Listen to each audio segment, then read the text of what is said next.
Greetings and salutations, everyone. Welcome to a nice, relaxed, lazy little stream. I figured I needed to do something today. Something. A little bit of shoot a game, yes. Depending on whether or not the thing wants to record it, that is. Depending on whether or not it wants to record it at all. God help me. I have not paid attention to the news at all this week, and so when my pet communist decided that he had not ingested the necessary 17 tons of raw food stuff that he supposedly requires to continue his existence on this earth, bending our gravitational field, I figured I couldn't be bothered to start figuring things out then. Specified window is not a game. Streamlabs, you are getting dumber and dumber every day that passes, and I want you to know that. I am beginning to hate you, just a little bit. And moving over to OBS is looking more and more promising every single solitary day that passes. And I want you to know, that is your fault, Streamlabs, you little dumb program, you.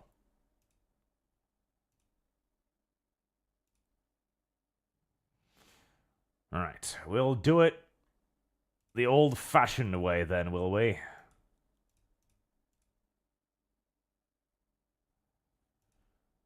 I don't think that's primary monitor video game. Nor do I think that is. Ah, there we go. Infinity and beyond. Lovely.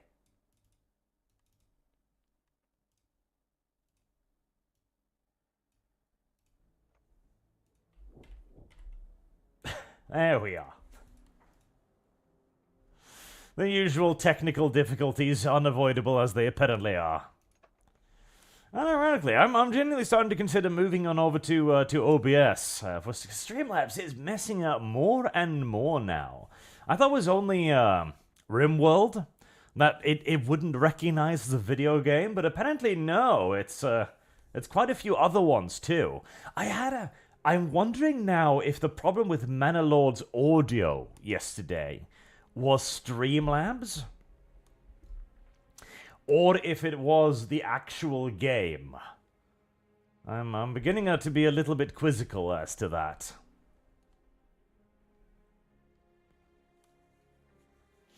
Well, quizzical. Having to learn a new program, though. God. I remember moving away from OBS years ago because it was behaving worse and worse and worse. And I guess that is the inevitable problem with all of these softwares. Once they gain a dominant position in the market, they kind of stop thinking that any competition exists, and then they just start being shit, in essence. Yeah, I suspect as much. Well-organized desktop. Listen, I don't even use the desktop anymore. There's some setting in Windows that automatically places a shortcut on your desktop, and I have not bothered to discover that one, so it just places random stuff on my desktop now. It will never get better. It will only get worse until eventually, sooner or later, my desktop icons will start spilling on over onto my other screens. Now that's when it'll get really good. That's when it gets really, really, really good. Oh, I have multiple taxes folders. Listen, I started putting them on my desktop to begin with because I was like, if I put them here, I'll remember them. No. Now I have them on the same folder that I store all of my anime and movies on. And now I don't forget it, because now, every single time I go to watch entertainment, it just looks at me like, hello. I'm going to cost you a lot of money in the future. Okay, very well. I guess I've grown accustomed to it. And ironically, I have. I just understand now that every year the government is going to come and take most of my money away. It doesn't do it out of malice, most of the time anyways. Not pure malice anyways. Mostly it's, you know, because it thinks it can get away with it, and most of the time it's correct. It can get away with it, which is also a little bit of the problem, I do suppose. Yeah, why not? It is correct in its assertion that it can get away with taking most of my money because I do not have the military power with which to stop my government from taking away most of my money. And so we are locked in this unfortunate spiral, it and I.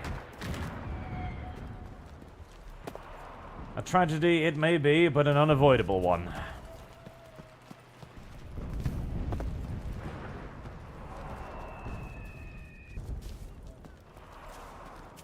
And yes, I do have Star Sector, Sujad. I have it. I have it installed and everything. It's just see, it's one of those games where I look at it and I'm like, I know I'll probably enjoy this. But at the same time, I also look at it and think to myself, but it's probably going to take me about a week to learn how to play this video game. I've got another game just like that. War in the Atlantic, which looks really cool. I'm really interested in playing it. Which is a follow-up from War in the Pacific, which was a game with a lot of cool ideas, but without the actual technical capability to, you know, carry any of them out. And so it wasn't really necessarily all that good, but it was a game that I would have loved to like, but whose basic UI and everything else just prevented me from doing so. And so I've been just looking at it in my Steam folder. It's like, should I play it today? I probably should play it today. And never actually getting around to playing it. Oh, they killed my engineer. That's mildly annoying because that means I have 30 bullets to my name.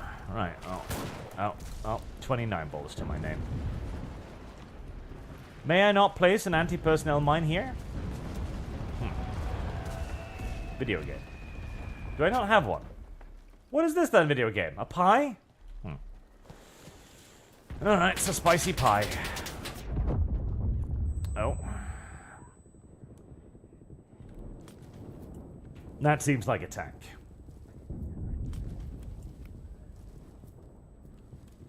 Nothing is so permanent as a temporary tax on top. Oh, yes, you have no idea. Years ago, there was introduced a temporary property tax in Norway. And yes, that is indeed a tank just spawning over there. Oh boy, I'm not liking the look of this this round of Enlisted right here.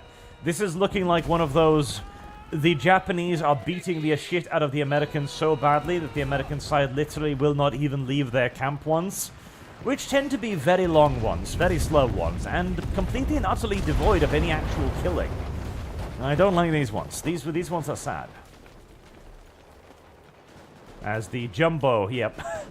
When the Jumbo takes up a hold-down position deep in its own grey zone on a map where the Allies are supposed to be on the offensive, that tends to be a sign that you're in for a very static match.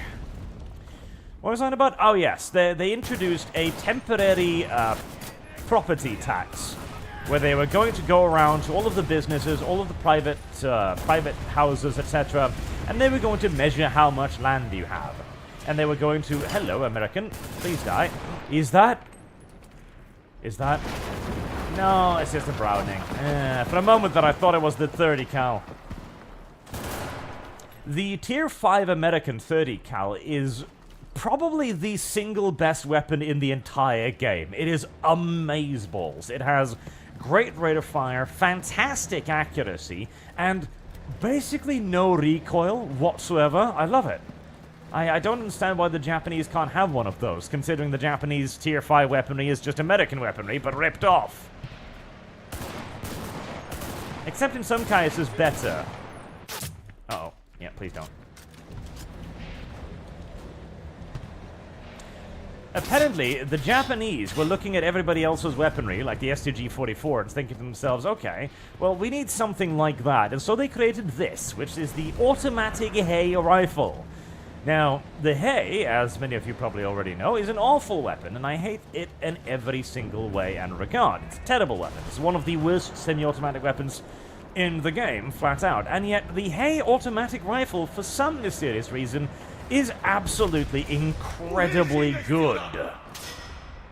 well, screw you. And, well, actually, no, thank you. That'll give me an opportunity to not be on the ground in a game where nobody's actually going to be attacking anything.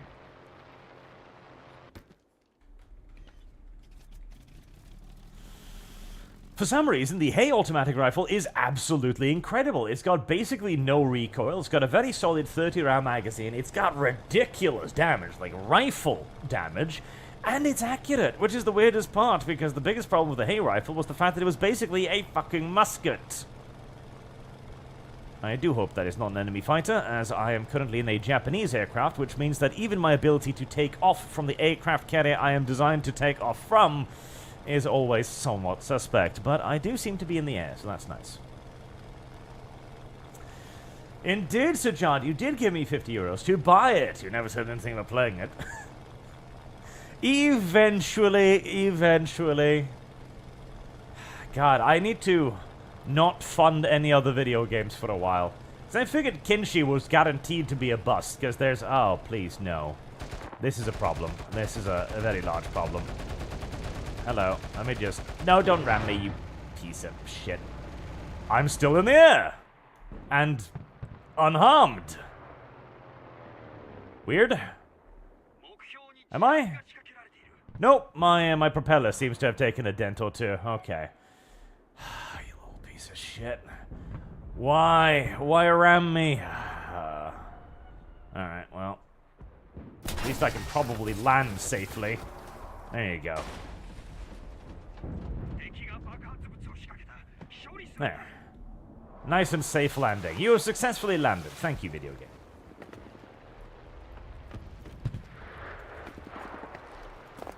As if the Japanese bomber isn't painful enough to play as to begin with. Oh, God. At least it's got a 500-kilogram bomb, which is nice, but the thing is so unfathomably underpowered, it can't even take off from its own carrier half the time.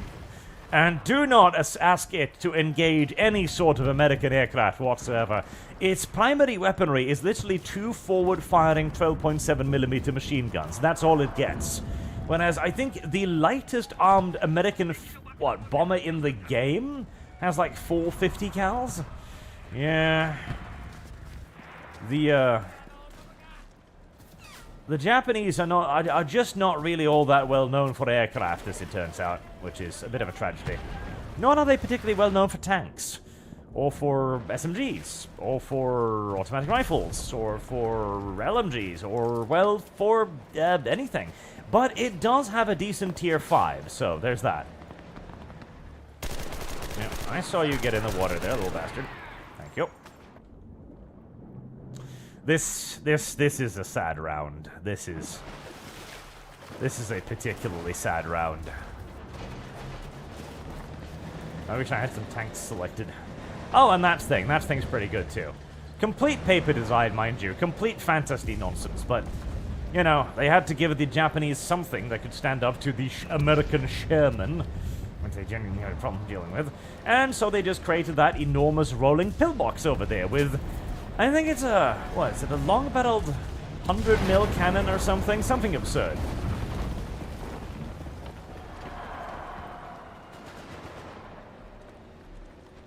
I have 9 bullets, as it probably is more.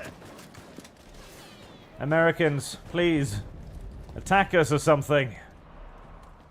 No, it doesn't look like they're going to. In cases like these, I would actually really like it if the gray zone would eventually roll back. It's like if no advancement has been made in 5 minutes, the game just goes like, okay, opposing team, please spawn camp them until they figure out how to play the video game. I would like that. I would like that quite a lot.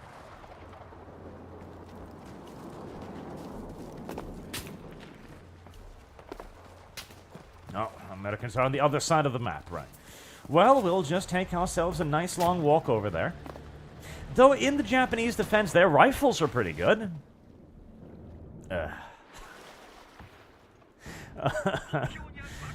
Okay, right, let's just get rifles then. Goddamn 8 kills, this is a sad video game. At least the guy in the tank is having a fucking heyday.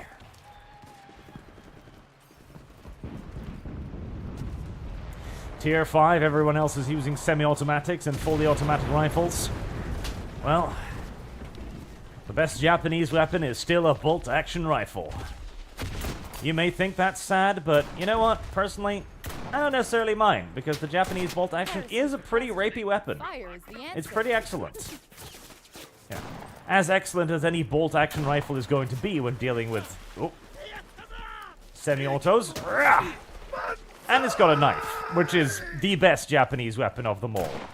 The old-fashioned bayonet is the Japanese weapon of choice. There you go. Fuck all this newfangled SMG automatic weapon nonsense. Give me a good old-fashioned bolt-action rifle any day of the week. And we can get kills with it. Yes. Well, hey, I saw your Manor stream. It would be wild if you could send your army to destroy the bandit camp. Would be funny if they gave you money and influence. Would be downright weird. It does do that. I just never thought I had enough dude to even try to do that. Though, I have figured out how to play the video game now. Never mind, they're friendly. After trying it a couple more times, I've figured out how it works now. Now I'm actually able to build, like, actual armies that are capable of withstanding the enemy relatively quickly. I'm actually thinking we're going to see some proper scale battles in the next stream of that. As... are you alive? No, you're dead. Okay, I'm presuming you're dead. Basically, the key to Manor is just sell tons of shit constantly. That's pretty much it. You just need to get enough of an economy going to the point where you can just sell everything you produce. And that makes the game actually kind of facile, because now... since you're able to get all of the backyard upgrade thingies, they're actually camping to the point of sitting in their own spawn building. Yes. I mean, I suppose you can't really blame them because this is an absurdly one-sided match, but oh god, boy, the ruffle stomps. The ruffle stomps when you are actually not even capable of advancing towards the enemy are annoying. Oh hey, Americans. I'm sorry, I didn't expect you to be on my side of the map there. On God's good earth you failed to wipe out my entire squad there. I don't know, considering I was just looking at you retardedly for a whole 5 minutes. I want booby-trap his corpse. The Japanese were fond of booby-trapping corpses.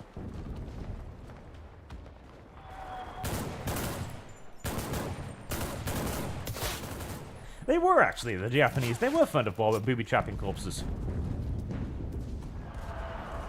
Ah. My nose itches. Ah. God help me.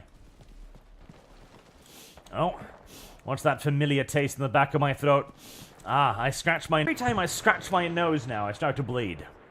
It's gotten to the point where now I just decide not to bleed. I just sit there sniffling for 5 minutes until I've gulped down all of my own fluids.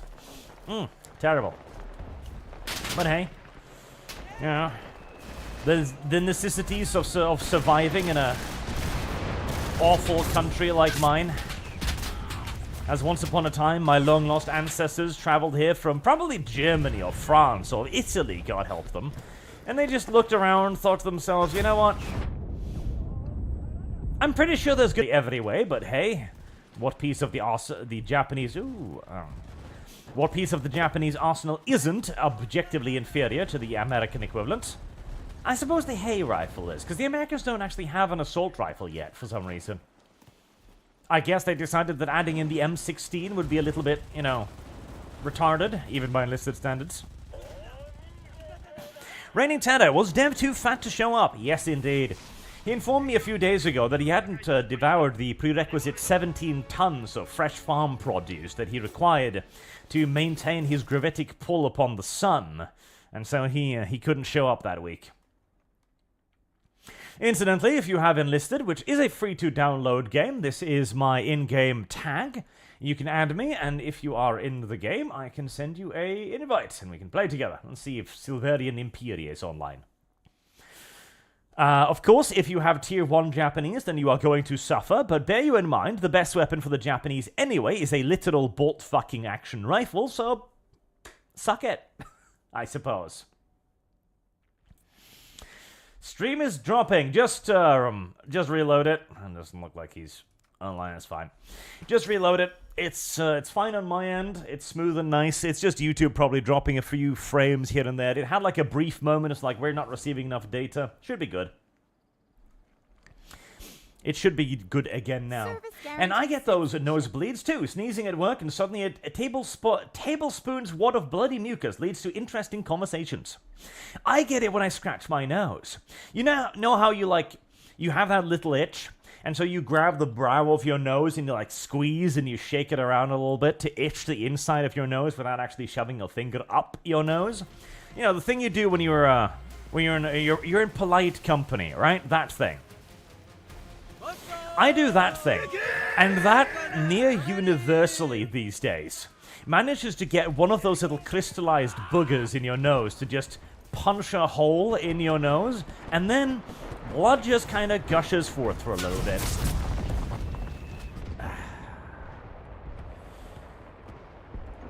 You know, maybe we just play in the air today. I feel like this might be one of those just stay in the air kind of days.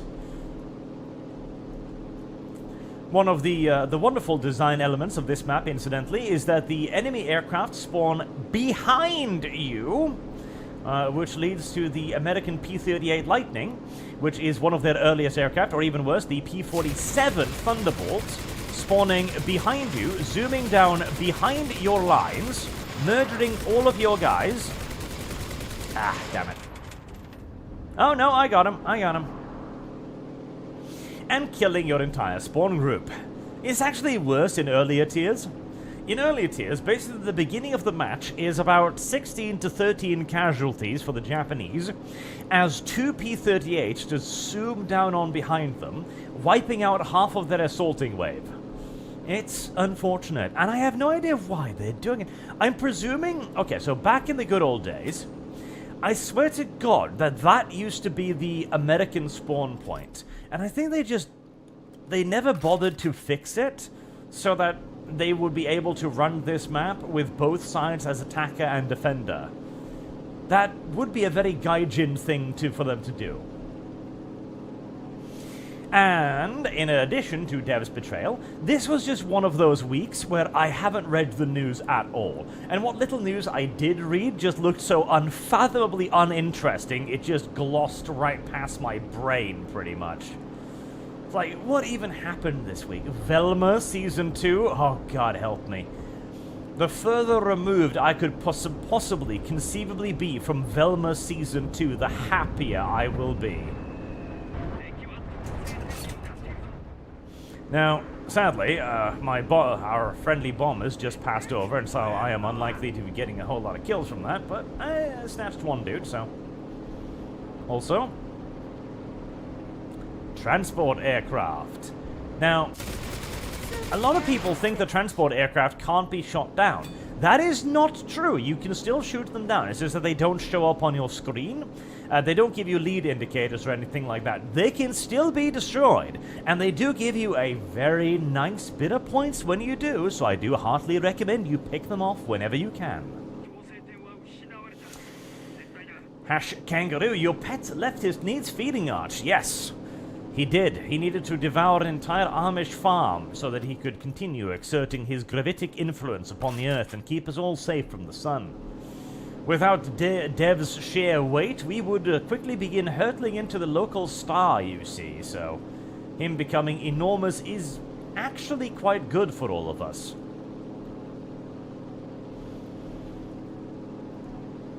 Now, I don't think you're allowed to actually intercept them before they drop anymore, though, because back in the day, amusingly enough, you can actually intercept the paratrooper aircraft before they unload their paratroopers. That was very useful because paratroopers are sheer unadulterated cancer in this video game, as they're able to completely bypass all of the defensive nonsense and drop, in the case of the Americans, entire squads of men armed with 100-round box magazine Thompsons behind you. Which sucks a tremendous amount. Oh boy, we're losing. That's not very good. Well, I say losing. This is the tug-of-war game mode. I do ever so despise the tug-of-war game mode. Because half the time, whoever loses the first objective will actually end up winning in the long run. As you can see at the top bar there, probably now. We did lose more, because you will regain point whenever you reclaim the objective. But as you regain points, even if you reclaim the objective you are currently defending, there is actually a benefit to being pushed down and away from the first point, because it gives you even more time to defend and fortify the ever-living shit out of the second point.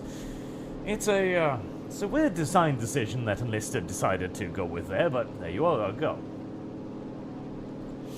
Also, I'm not bleeding anymore, although I can feel the crystallized blood beginning to itch at my nose, so there might be some sneezing in my future. Oh god, except the Americans are actually completely and utterly ruffle-stomping us. After one ruffle stomp on our side, we are now getting in a complete opposite ruffle stomp. Lovely, lovely.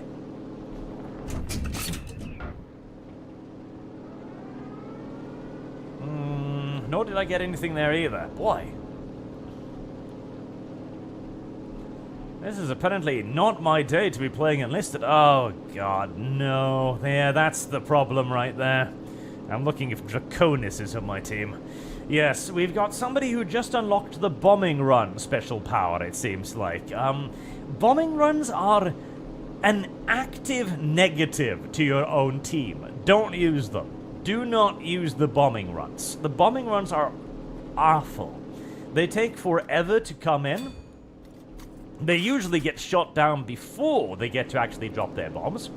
And whilst you're calling in the bombing run, your team is forbidden from calling in artillery strikes, which are vastly more effective, can be cycled way quicker, and you get 2 of them instead. And we are currently getting a lovely demonstration, indeed, of the bombers usually getting shot down, doing exactly nothing except feeding the enemy team a tremendous amount of points.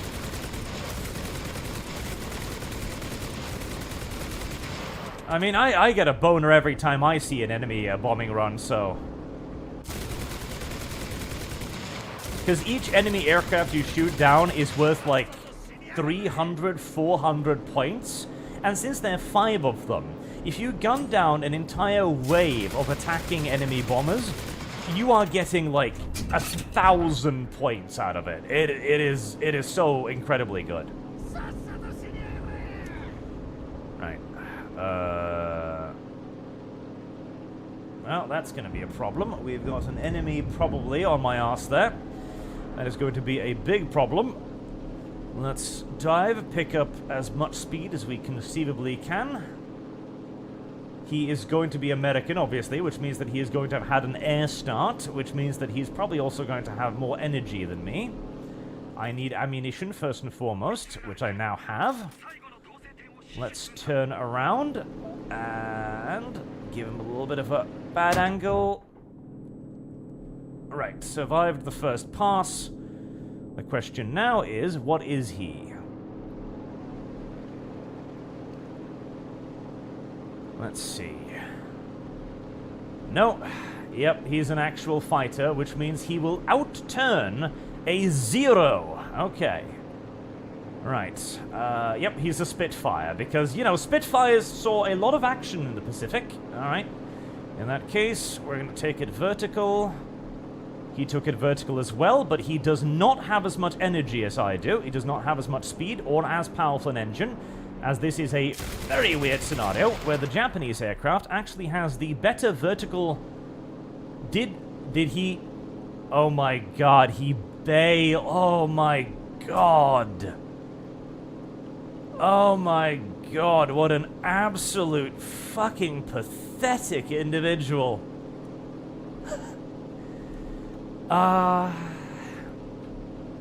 He got outplayed, and the moment he couldn't shoot me down on the first attempt, he realized I was a better fucking fighter pilot than him, and he bailed out of his aircraft to deny me the kill.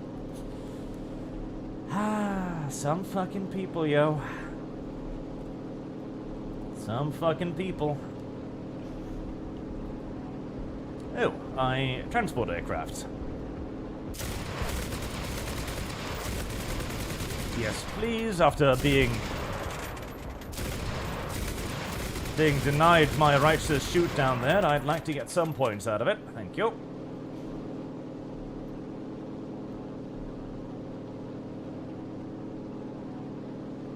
Damn, we are actually getting absolutely violated, right? Well, such is the problem of every single shooter. Hello there, you are a fighter. Yes, you are. You are a P-38 Lightning, if I'm not mistaken. Where did you go exactly? Did you take it vertical when zooming past me? What did you do? Where are you? There you are. You turned. Interesting strategy. Alright. Well, unfortunately, it did work out for you. Yeah, too much damage from the earlier engagement to outturn him.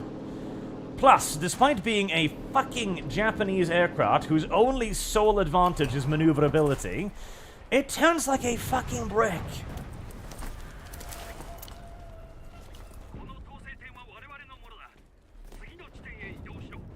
The P-38 Lightning, the American Tier 2 aircraft, I believe, it outperforms every single Japanese aircraft. And by quite some margin, too. Although I will say that the Tier 5 aircraft is at least comparable to it. It can reach the same speeds, and it has a roughly comparable offensive load, with 2 cannons, compared to its 450 cals, I think. But, of course, it's Tier 2 versus Tier 5. Alright, well, we're getting a little bit of a... Thank you! We're getting a little bit of a counterattack going here. Of course, they've mined this place to fucking back, which is only to be expected. Let's not get in a bomber now. But the Japanese air power is not very good. Japanese tanks are not very good. The Japanese, you should only play the Japanese if you're a little bit masochistic. Which I am. In fact, I'm a lot masochistic. Ooh, hello there. Alright.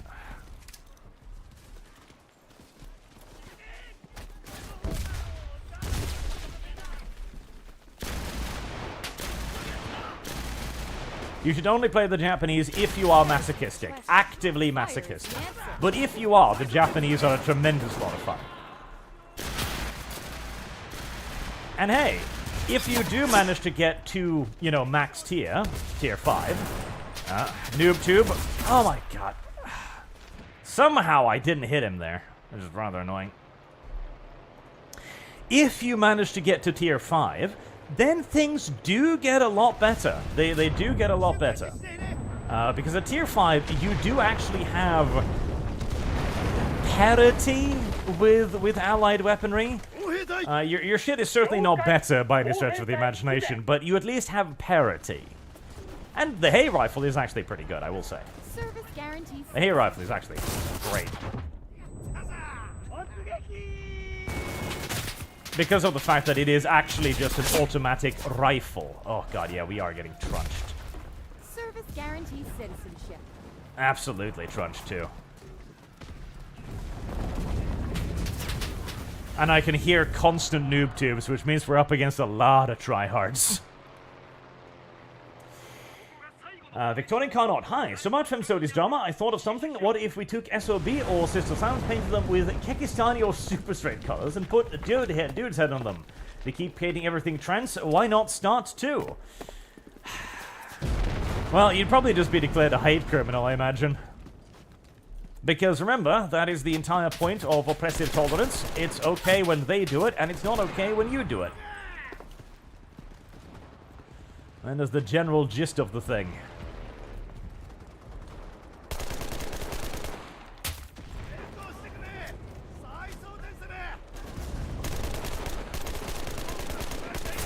Bad Americans, bad. Now, if memory serves... Yes, indeed! This squad is full of mines! Right, they're undoubtedly mining the shit out of their points, so I see no reason why I shouldn't mine the shit out of theirs.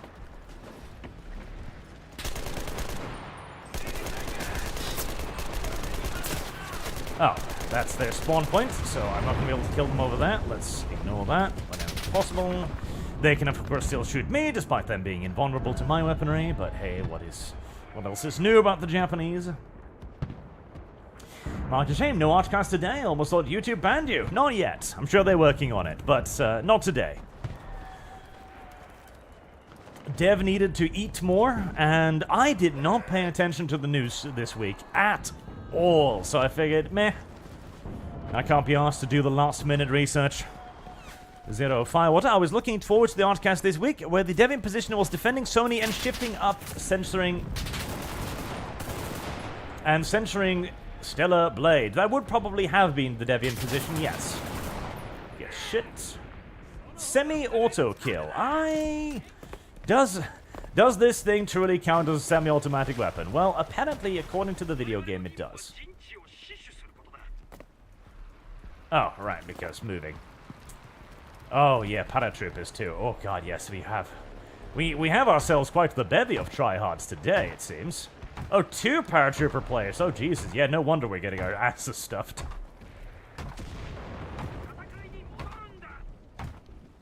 Well, that will be a nice position. If we manage to hold off this attack, this will be a very nice position, actually.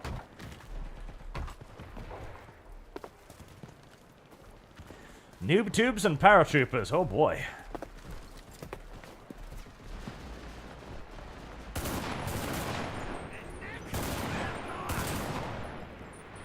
We're up against some players who take Enlisted quite seriously. I've grown fond of the noob tube myself these days. I used to refuse to engage with the noob tube.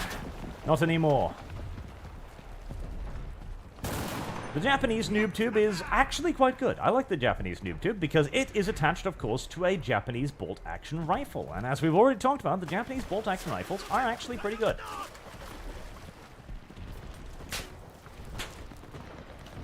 Transport truck.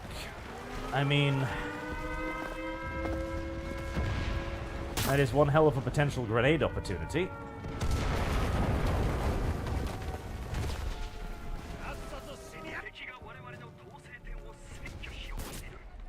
Okay, need to get on that point really quickly.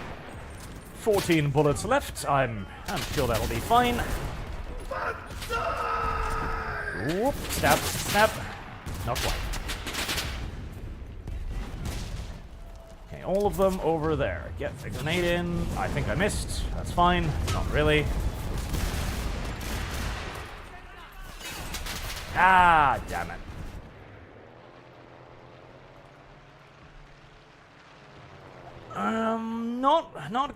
Not going particularly well. Artillery strike already active.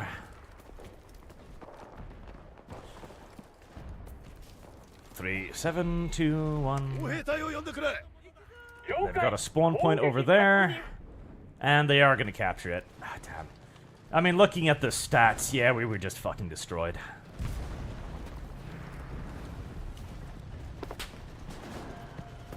Max tier armor.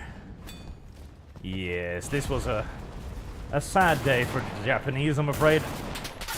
Hell, most days are a pretty sad day for the Japanese, but this was this one particularly so. Yep. Stomped. Subject Noble. So when will Dev upgrade from a whole chicken with a leaf of lettuce to a whole hog with an apple? Also, Tucker Carlson is wrong about nuking Japan. What? Did he say that we shouldn't have nuked them? Or that the West shouldn't have nuked them? That America, more correctly, should not have nuked them?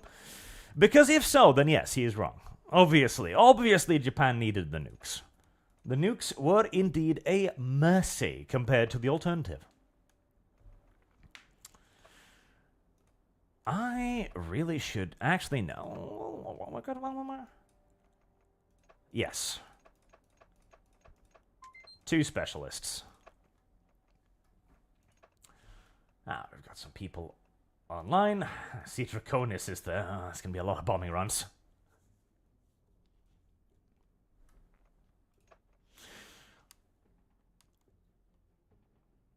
And now, very, very carefully, I'm going to... Oh, no, not carefully enough. Try and remove some of the worst crystallized blood out of my nostrils.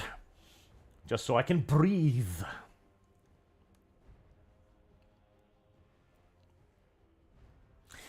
I've almost got the last Japanese LMG, the Type 100, which does look pretty damn sweet.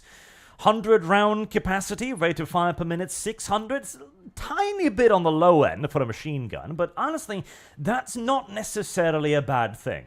That is not necessarily a bad thing at all. And once I've got that, I can finally get to work on the top tier aircraft, which, I mean, I like the look of the Q-84. Maximum speed 711, that is quite nice, a decent upgrade from the KR-64, and more importantly, the J-23. 60 kilogram bombs, but 4 forward-firing 20 mils. That is quite tasty, but 2 60 kilogram bombs, is that truly worth the sacrifice of a 200 kilogram bombs in the KI-64? I don't think so. I do not think so at all. But this will be a massive upgrade from the D4Y1 at least, which is a bomber so fat it can barely get off its own goddamn carrier, yet it carries nothing more than 7.7mm machine guns for its own defense. Awful thing.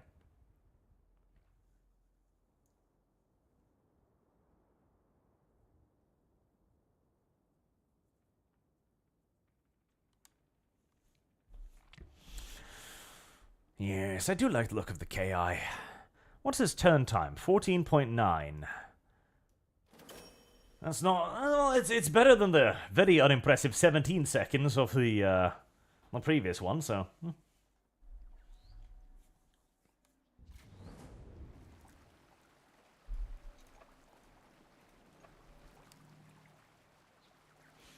Well, the alternative to the nukes chat was a continuation of the incendiary bombing campaign. That would not have been nice. The firebombing of Tokyo was worse than the bombing of Hiroshima or Nagasaki. It did a lot more damage and it killed a lot more people. Because the Allies, in their infinite malice, came up with the idea called the firestorm.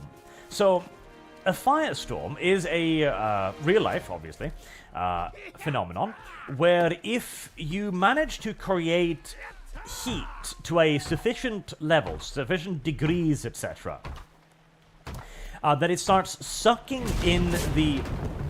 And that was the enemy bomber coming in from directly behind of us. I have not yet unlocked any sort of anti-aircraft building with this engineer, nor do I think... I even get to. I don't think I do get to. So I'm just gonna hope that that doesn't get killed. Hello, Americans. When you then begin sucking in the air, you create kind of a self-feeding backlash effect, where the air feeds the flame even as it sucks in more air from the surrounding area, making the fire grow hotter and hotter and hotter and hotter and hotter. This creates a... Oh, hey, that's a spawn point over there. Oh boy, okay. Right.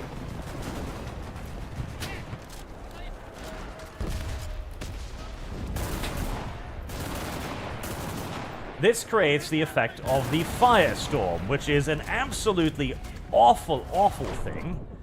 Right, if I place an anti-tank mine under there, will that do anything? I don't think so. Okay, well, I'm going to need more ammunition first and foremost. Which creates an absolutely horrible, monstrously awful weapon. Where, literally, the hotter the fire burns, the more the fire spreads, to the point where eventually it reaches such an absurd level of heat that it starts to melt concrete and stone. Yeah, it's pretty horrific, and this was what the Americans were doing to the Japanese cities. It caused a tremendous quantity of casualties, as I'm sure you can imagine. And it was significantly worse than the little old nukes. I mean, hey, at least the nukes killed you quick, right? This shit? No, no such thing. Oh, hello.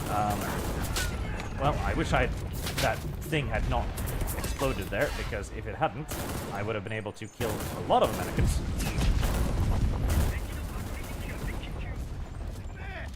Enemy bombers? Oh, God. Right, kill me. Kill me now. Kill Arch. Arch wishes to see if he can get in a fighter and get 1,000 points. Kill Arch. Kill Arch now. Banzai!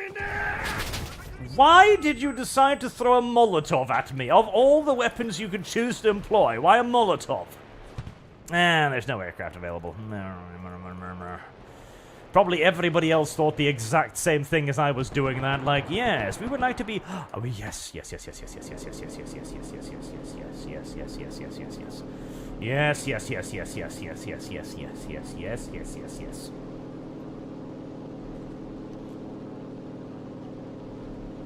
Right, fast as humanly possible before anybody else gets to them.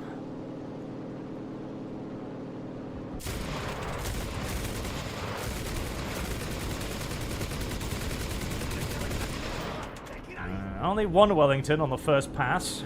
Substandard. Disappointed in myself. Let's not black out, it'll screw up my ability to get them on the second pass.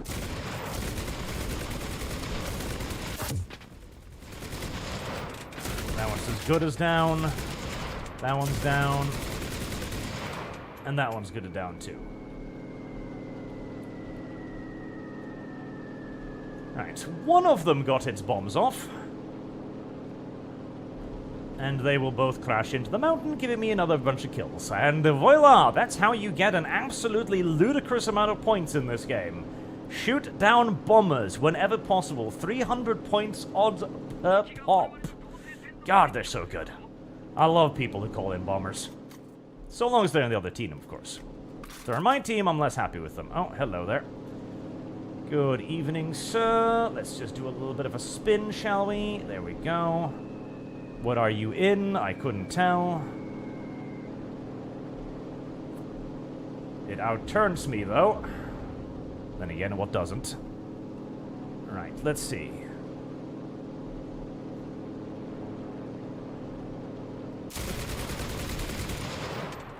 Is that a P-47?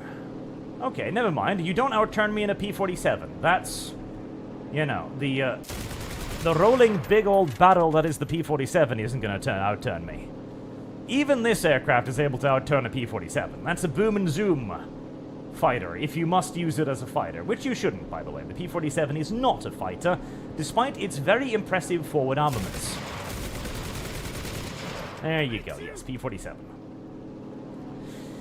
If you find yourself in a dogfight as a P-47, your only real opportunity is to try to leave as quickly as possible. And, well, he'd sacrificed all of his altitude to do so, so he was dead regardless. Draconis, you filthy, dirty whore. I know whose fighters, though. Those bombers, those are. And I did get one of my wingtips a little bit trimmed, and I did lose a lot of energy there, so let's take a circuitous route, shall we? This time, build up a little bit more energy.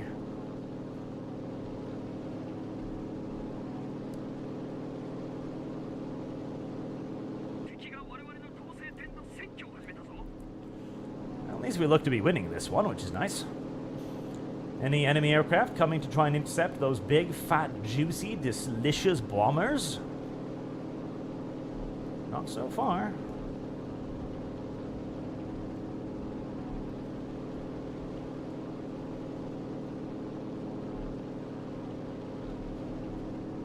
Doesn't look like it. Oh, what's that? Whatever it is extraordinarily low and extraordinarily slow, to the point where I think it's probably just gonna crash, yes. Looks like it.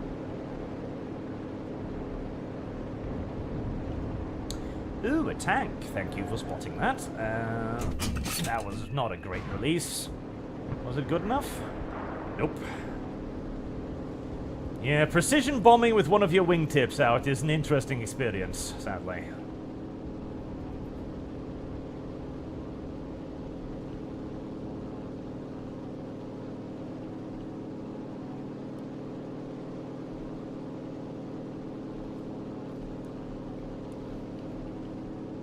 Another one of the reasons as well why the invasion of Japan and the continued bombing of Japan would have really, really sucked was the fact that... Oh, hello. Tracers! Somebody's desperately trying to get a few bomber kills and he's shooting at extraordinarily long range.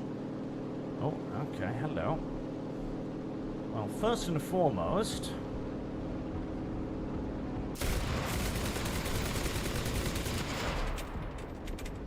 Ah, damn it. This is a little bit silly to go after the transport instead of the enemy aircraft, but I really want those 300 points. There we go. Now, to reacquire whatever went over here.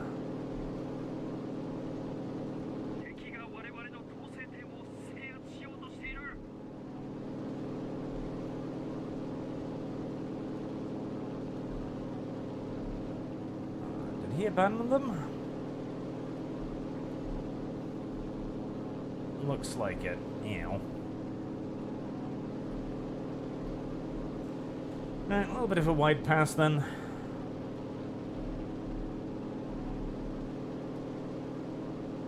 Nothing. Alright. Any targets on the beach? Anyone who's going to be... Ooh, hello. Yep.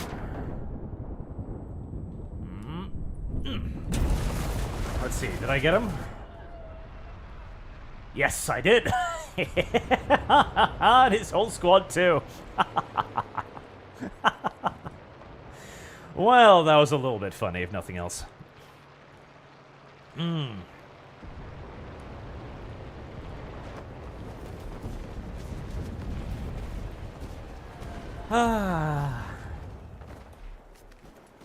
Well, he did get my aircraft, but I did get his whole squad in return, as they were all probably gathered around that AA gun.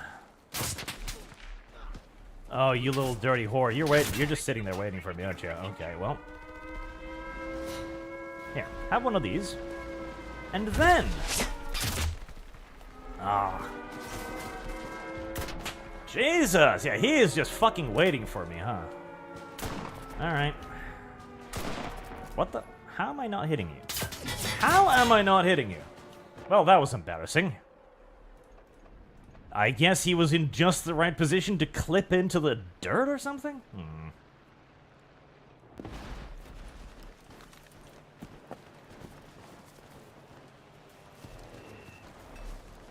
3,500 points. Let's make that 4,000, preferably. Well, see, now I want revenge, but he's probably been killed already. Yes.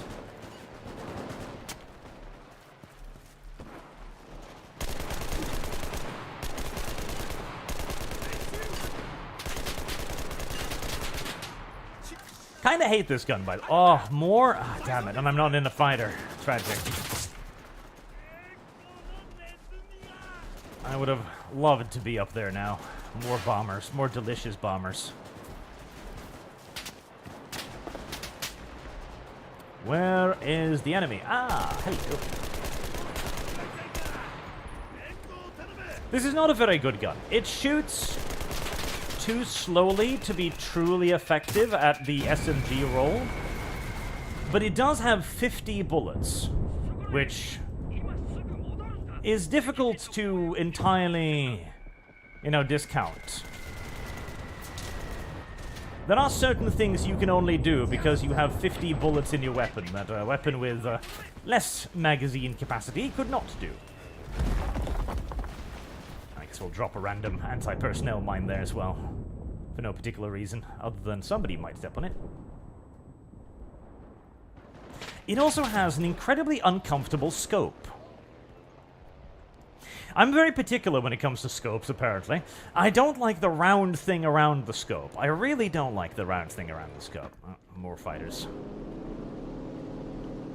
If there's somebody on the enemy team that really likes calling in bombers, then I would prefer to be in a fighter as much of the time as humanly possible. Tank, enemy, or aircraft. Why not both?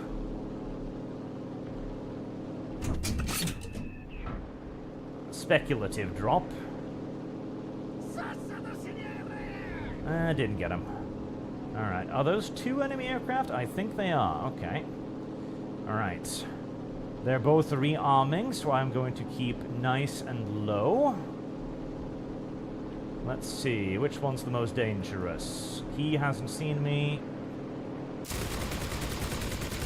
Let's take the opportunity to tear that one out of the sky immediately. Right, did the other guy see me? I have lost track of him. That was a P-47.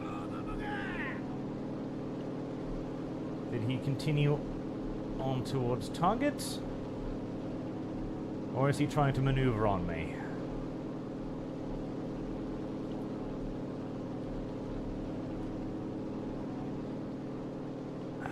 Idea. I think he must have turned to try and re-engage me, but I think he lost sight of me too, in which case the better part of valor is discretion and simply just fucking leaving.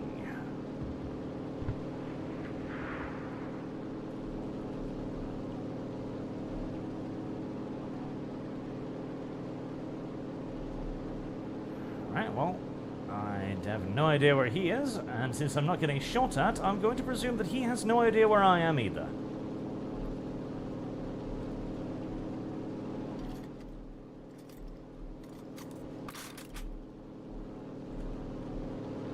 Nice. Oh, hello there. Oh. Apparently he got hit by AA or something whilst trying to follow me. Well, or is that my friend? Are you my friend? I'm guessing you're probably my friend. You look friend-shaped? No, you're not friend-shaped. I was about to say you're starting to look more and more like a Devastator rather than the friend-shaped.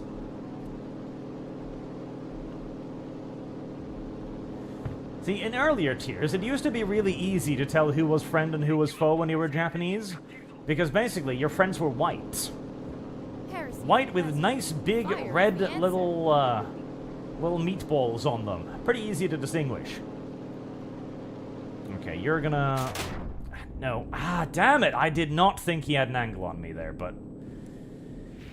Fucking server lag, I can only assume, because there was no way he was pointed closely enough towards me to fire and hit me there, but fuck me. Should have taken the safe route. Just assumed that he had an angle on me, but I didn't.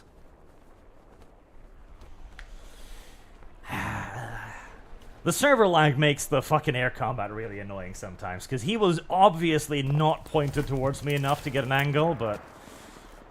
If he's 0.5 second behind me on in front of me on his screen, and behind me on my screen, then yeah.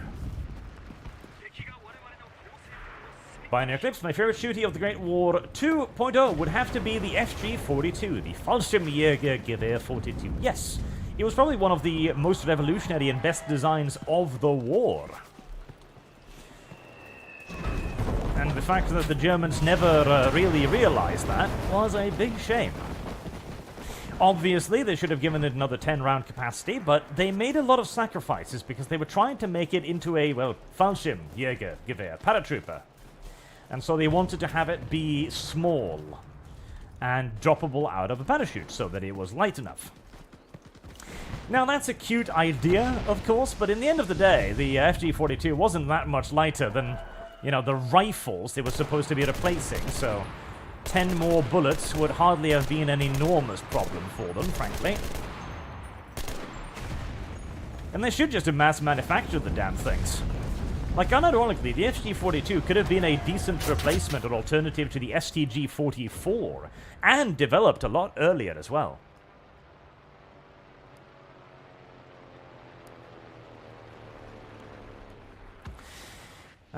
Granted, if they'd gone that route, though, they might not have gotten permission at all, as rather famously, Hitler declared that he did not want to see the continued development of the SCG-44.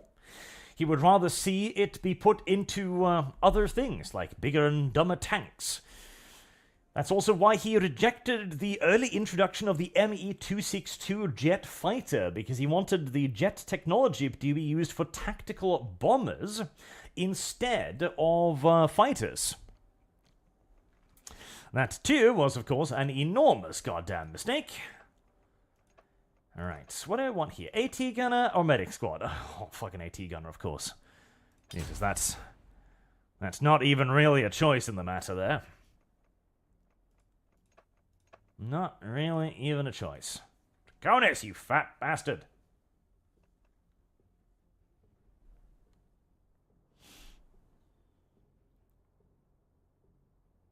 Is he sitting there? AFK? After just having called in Bombers all match? There we go. What was that about? Oh, yes. He wanted tactical bombers instead. And they did eventually develop a tactical bomber, the Arado. It was not very good. I think it carried out like a dozen, maybe, attacks. It didn't really do particularly well because the jet engines didn't really offer that much of an advantage to a tactical bomber, honestly. Like, its bomb load was okay, but its speed was, well, comparable to that of a regular fighter at that point, really, so the jet engine didn't really help it much. Whereas if they'd really pushed into the development of the Me-262, it could have been early for mass production as early as, what was it, 1943 or 4? That would have been a big, big deal. If the Me-262 was available in significant numbers during the early days of the strategic bombing campaign over Germany, it would probably have killed the strategic bombing campaign over Germany. Like, the Americans were close to giving up on daylight bombing altogether due to the enormous casualties they were suffering at the hands of just Focke-Wulfs and Bf-109s. If the 262 had been available, it would have murdered those bomber formations like nobody's business, en masse. And it would have been the P-51, which was kind of the salvation for the daylight bombing raids, because the P-51, with the advantage of elevation, which it had due to being able to fly all the way from England and being able to climb for literally hours, was more than a match for the Bf-109, and definitely the Focke-Wulf, which sadly, again, had actually been designed more with the idea of a fighter-bomber in mind. Never make a fighter-bomber, by the way. It's retarded. Never make a design split like that, because all you are ever going to get when you do so is a slightly worse thing in both regards. But yes, the P-51 Mustang. That's some nice kills right there. Very nice kills right there. The P-51 Mustang was more than a match for the 109 and the Focke-Wulf, no doubt about it. But even with the advantage of elevation and velocity granted to it by the fact that it could fly all the way from England, it would have had a very hard time dealing with the Me-262. Now, granted, on the flip side, the Me-262 actually did also have a significant disadvantage as well, which was the fact that, yet again, old Hitler decided to interfere with the design process as he insisted it be given a 30mm cannon, or...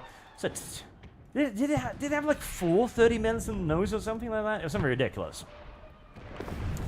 Now, the problem here is that bigger gun sounds good, right? Oh, 30mm cannons, that's pretty awesome, right? That must mean that it's able to shred absolutely everything, right? And, well, yes, in theory, and in reality as well to a degree, but here's the thing. The 30mm cannon had vastly inferior speed than the 20mm, so you had to fire a much heavier projectile with it. And that meant that you had a slower effective range, because with aircraft, of course, you're not just dealing with the speed of your own projectile. Ah, fucking great. 105mm howitzer. Right, so a camping tank probably way the fuck up there killed my entire squad. Yeah, welcome to Enlisted, I suppose. What else is new? Do I have any mines? I don't. That makes me sad.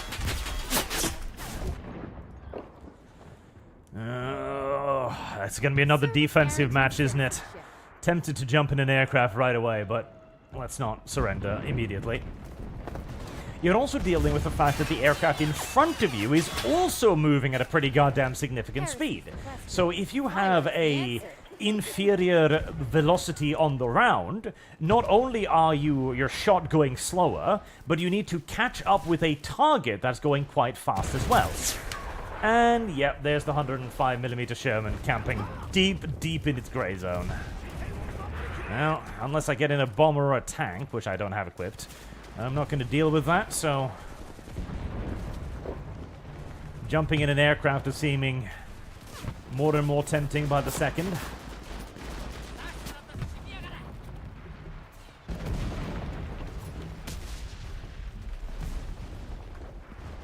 At least in an aircraft, I don't have to deal with getting nuked from the other side of the map every 2 seconds by a fucking tank weapon. And this completely wasted the primary advantage of the 262, which was its speed, obviously, because it now had a much smaller effective engagement envelope. It needed to get really close to the B-17, like a few hundred meters close to the B-17, and then fire for it to actually be within range of the enemy bomber. Which meant that it needed to zoom in, and it spent like 1 or 2 seconds in effective range of the target before it was moving so fast that it would simply just shoot past it. Which meant that it was actually rather difficult to get a good firing solution on a bomber with this aircraft. And a whole assload harder, of course, against fighters. Whereas if you'd given the thing 420mm cannons, you would have extended that effective firing range to probably easily half a kilometer, maybe even more, and it would have made it vastly more effective. I see. The Americans are doing a little bit of mountain climbing, are they? To be fair, it's pretty much the only way you can play this fucking map, but even so. Hello. Am I stuck? I'm stuck. Okay, well. I guess I'll build some ammunition where I am, then. They need an unstuck command in this game. Really, really badly.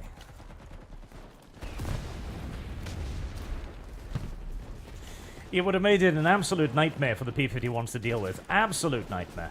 It would have inflicted very heavy casualties, even on the escorted bomber waves. And hey, slap one of those night fighter night radars on it. It might be too late for that, but you've always got the ME-410 for night fighter capabilities.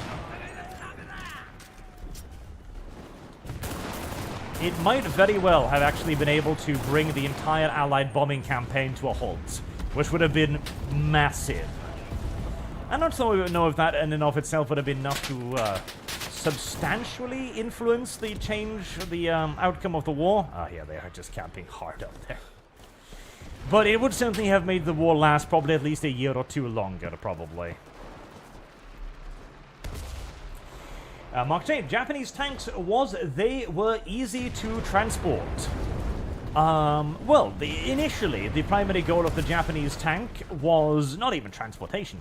It was that they were just bad at making tanks. And they didn't really have a whole lot of a reason to improve either, as in China, they weren't really up against anything particularly dangerous, so that could challenge them in any real way. In China, armored cars were considered the kings of the battlefield for a very long period of time. By the time they actually ran up against things like the Shermans, they didn't really have anything to deal with it. And eventually they would make their own, like, almost bastard love child of a Sherman and a Panther? What wing was that? The Hoggle? I don't remember now. The Japanese tanks were always awful. Always absolutely, unironically awful. Sad, sad vehicles all around. And the Japanese should be deeply ashamed of themselves for even making them. For even thinking of making them. Please, allies. Thank you for listening to my prayers. Much appreciated. Unfortunately, your AI then started shooting me back, but oh well. Spark7907. Arch, what's the argument against Custodies for why they were fine? You were fine with Necrons, but not this. Also, is it possible for a Marine to die of old age? Well, it's very easy. The Necron change was a good change. Simple. Like, you have to change. Like, obviously, every video game. Video game? I'm. Okay. Never mind. I shan't try to rest my weapon against this thing. Like, every setting has some retcons. It's inevitable. Every setting is going to have some element of it that's going to either require change for balance reasons, for lore reasons, for reason of the fact that they fucked something up and something didn't work the way they were. They blah blah blah. They thought it worked, etc. But you judge these changes based on their quality. It is a ridiculous straw man to go like, oh, you were fine with one change, so why aren't you fine with every change? Like, come on, that's absurd. It's literally like, well, you're fine with shaving, so why not slit your own fucking throats? It's an idiotic argument. The Necron change was good because the Necrons were goddamn boring. Incredibly so. The Custodies weren't boring. There was no reason to go like, oh, well, you know, nobody really likes the Custodies. The Custodies aren't very popular. One of the most broken armies and most popular tournament lists in the entire fucking edition. That are literally yet more power armor, which is what 98% of GW's sales consist of these days. Just countless quantities of fucking power armor. And it certainly wasn't a... Let's not step on that hand grenade that's being detonated over there. Is there bad people in this bench? No, there are bad people over there. Whereas the Custodies thing was made entirely for political reasons. In fact, I'll be making another video on that on Monday. Oh, hell. Oh, you took the position, didn't you? You filthy little shits. Okay, nevertheless. Oh, fucking spawn protection. I fucking hate it so much. Like, no, you do not get spawn protection immediately. Like, oh, fuck, I hate it. Remove spawn protection. Remove spawn protection now. Fire is the answer. Hate it. Oh, no, Just as they took the point too.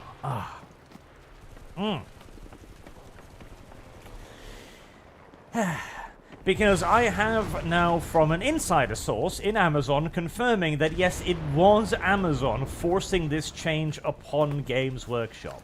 But even if it wasn't, even if this was a decision made entirely by GW and GW alone, this does not improve the law. It, in fact, makes the law worse, because it takes a faction that had exclusivity, and exclusivity in and of itself is valuable. Something that is for everyone has no value. That is why we cherish exclusive things. That is why exclusivity in and of itself is considered a valuable commodity. That's why it's traded for, etc. Wait. That was sudden, and a lot of Americans. It made them worse. It's also a law change that is just a law change as well, because they couldn't find a reason to justify it either, which is why they needed to gaslight the audience, and that is yet another reason why I am not fine with this, namely the fact that they were gaslighting the audience. The very idea to go like, oh, they'd never actually said anything about this is obvious nonsense, as have we been able to prove multiple times by pointing to the codexes that GW released. There is a literally countless quantity of arguments for why the Necrons thing and this thing are literally apples to oranges.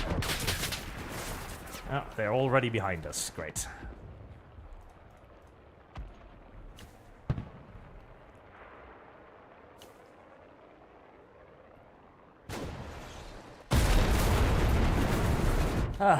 This is definitely not my day to be playing Enlisted, I can tell you that. It's one of those really, really harsh days. It feels like everything I do, if it isn't in an aircraft, is just kind of awful. Yep, we've got 2 gray zone camping tanks over there, which I can't really do much about. Unfortunately, I can't reach them. I do have anti-tank satchel charges, but they're so deep in the grey line that my own commanders will execute me before I get to them. Which is a weird game mechanic, I know, but, Gaijin, what can I say?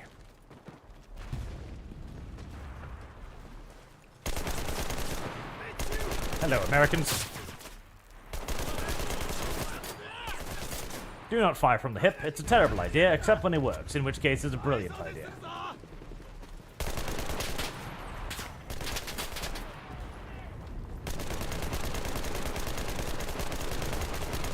Yeah, I was kind of hoping to get him when he was down. Ah, noob tube, of course. Oh, hello there. You're venturing out of the gray zone, Mr. Tank. Are you sure? Are you sure you wish to be so bold as to leave your area of literal invulnerability? I can already hear him reversing. Oh, no, he's coming, he's coming.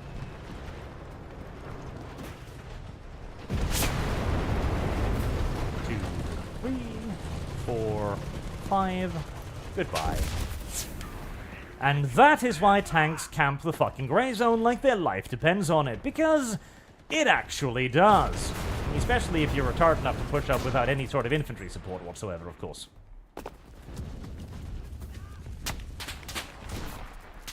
It is far easier to rely on your enemy's own commanders to shoot their own soldiers to protect you,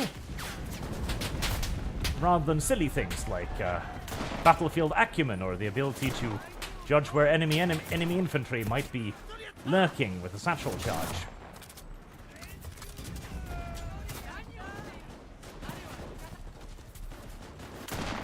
Die, little Americans. You will not invade the motherland, the fatherland. What did the Japanese call their homeland? Probably the fatherland. They strike me like the fatherland kind of people. Far more so than the motherland. I cannot. I must precede the Bansai.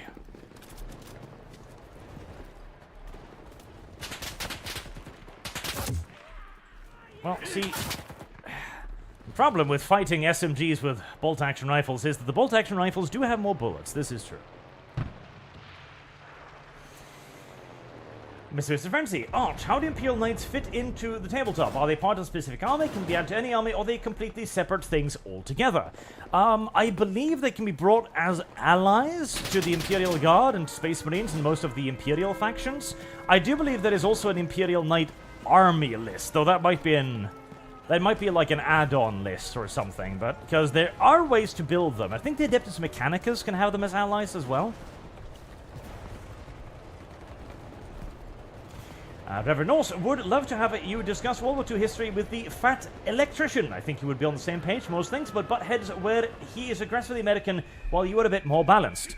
Oh, listen, the Americans were really shit at most of the things they did, okay? Americans were incredibly poor at 98% of their decision-making, but they were carried through by the fact that they had way more shit than everybody else. If you read into, for example, the Americans in Normandy, one of the key shortfallings of the American army was that the average GI was fucking shit at his job, alright? Absolute utter garbage, because he didn't have enough training. He had 6 months of military training. As one German general pointed out rather disgustedly, 6 months? A good German soldier has not even learned how to salute properly in 6 months. And yes, 6 months is not enough military fucking training. Not to go up against the German army of World War II. Fuck, it's barely enough to go up against the fucking Japanese, okay? Excuse me a moment, let's open a window. This meant that the average general-purpose infantryman could really basically only be trusted to move in the general direction of the enemy and occasionally discharge his weapon if he can see a target, and that's about it. They were at the level of 18th century French infantry moving in columns, basically. This resulted in the fact that in Normandy, whenever they were trying to push through any sort of terrain, if so much as a single bullet whizzed past... Oh, there we go. Silverian is online. Okay, we'll invite him too then. There you go.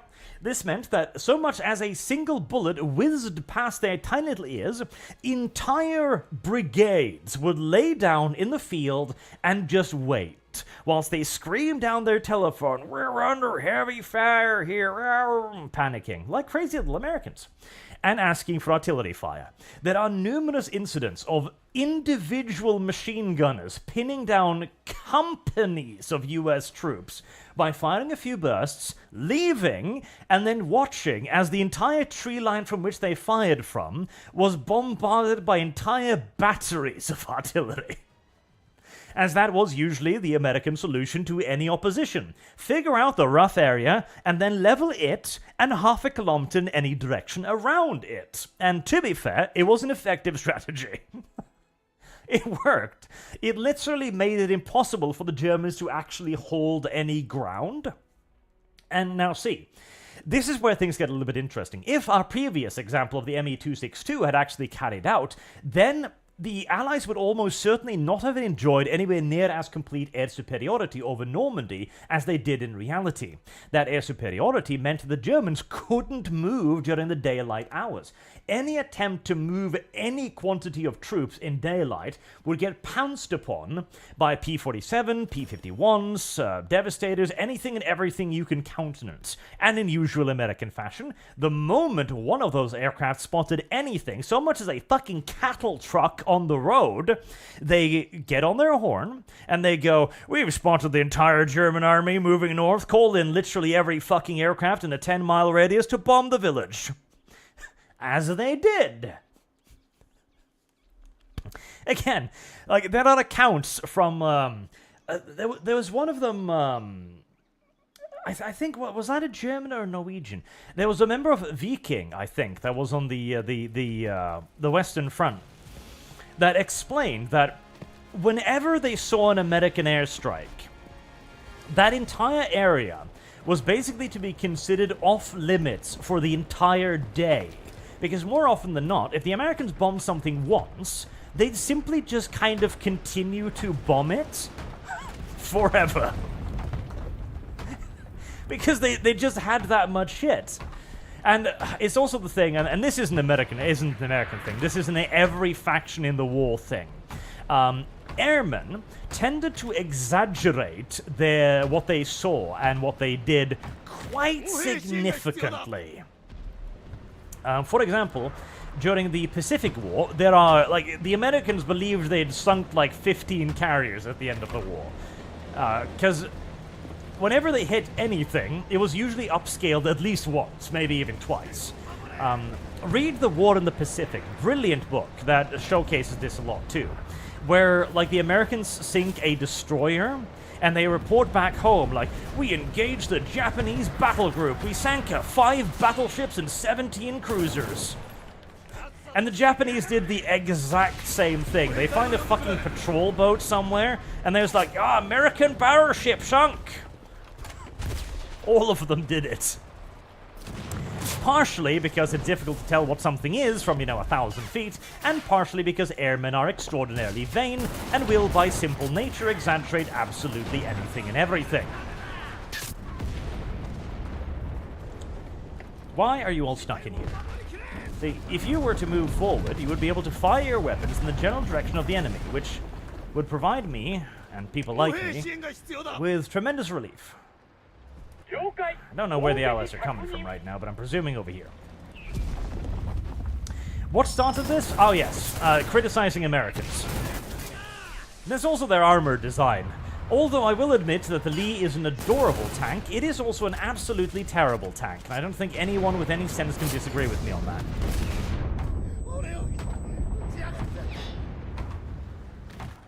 I must also, and frequently, disparage American aircraft design as well. Die. The P-51 was an okay aircraft, but it certainly was not, like so many people, many deranged lunatics claim, the best fighter aircraft of the war. No, you're blind, or retarded, or malicious. I don't know, but something's wrong with you. Probably more than one thing. If I'm to be honest, you probably have a whole... Would you please stop that? Thank you.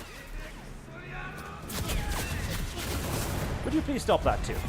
Classic American, charging into the room, firing, not thinking about what's actually in front of him. Classic American move. Would you please stop that? It's my bomb. Cease. Jesus. You'd think they were trying to attack or something. Though, to be fair, I vastly prefer this form of aggressive advances rather than the usual American of sitting back and not actually doing anything. P-47 as well.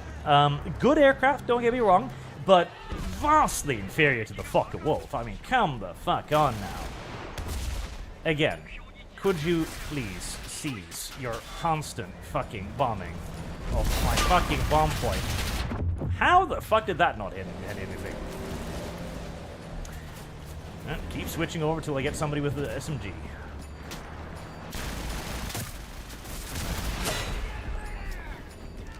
That was not all of them, no. Please lay down. I would give myself about a 2% chance of successfully disarming this thing. Yep. Okay, next person. Stop disarming it, tards. Somebody else disarming it? Somebody else disarming it, okay. Ah. More bombs. Fire is the answer. In general, just assume that anything American was mediocre, and you'll be pretty close to the truth. Like the Sherman, for example.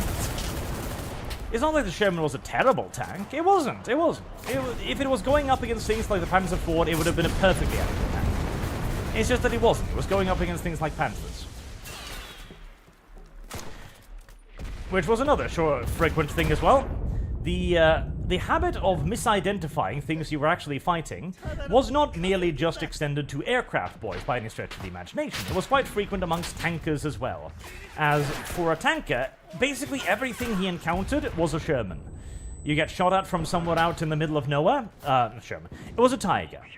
You get put under fire by a concealed anti-tank gun, it was a Tiger.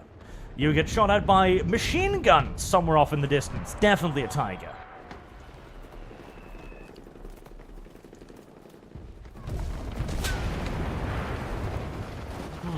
I don't like it when the Americans are actually attacking, though.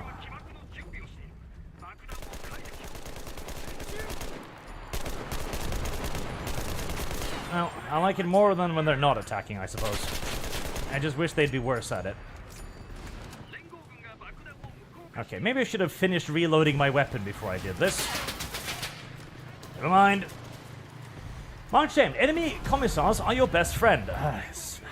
I'm pretty sure that was my friendly setting me on fire there too. Enemy commissars are your best friend. Yes, in this game they kind of are. Oh, come on, stop. Like, if fucking... Please? Please? Gotta help me. Now, if my own side could stop setting me on fire, I'll finally be able to disarm this goddamn thing. Jesus.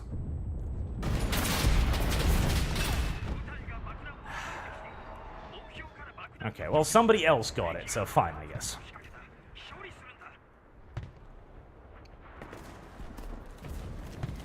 Oh, they're getting a bit desperate, too. They're moving a tank up there. Oh, and it blew up immediately. Hardly a surprise, you do not push a tank into the midst of infantry without being fairly sure that you're not going to have a tank anymore.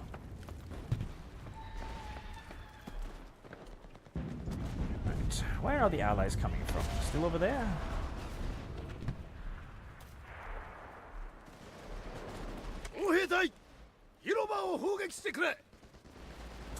I'm gonna guess down there now.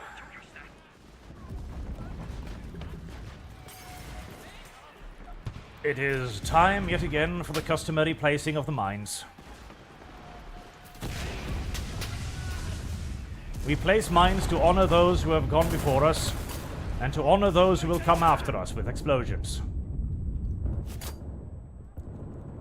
This way, we pass on the honorable tradition of being killed by something you basically have no chance of spotting, and to which there exists, at the moment, very little actual counterplay. Like that, for example. They really need to introduce mine-sweeping equipment to this game, like really badly. Maybe you could even have it so that, like... No, I think they need a perk that allows you to spot mines when they're like 4 or 5 meters away. So that there's still a chance you'll run into the mine, so as to not make them useless, but so that there is at least a chance that you will see them, because the mines are kind of tiny, and seeing them with your bare eyes is damn near fucking impossible.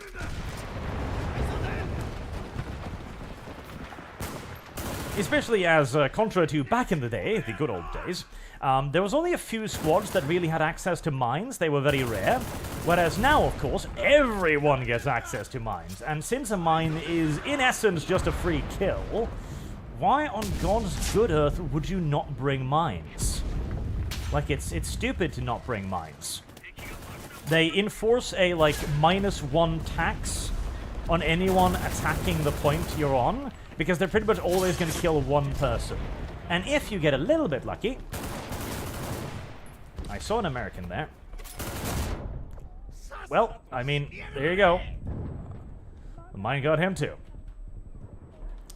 Oh, no, step.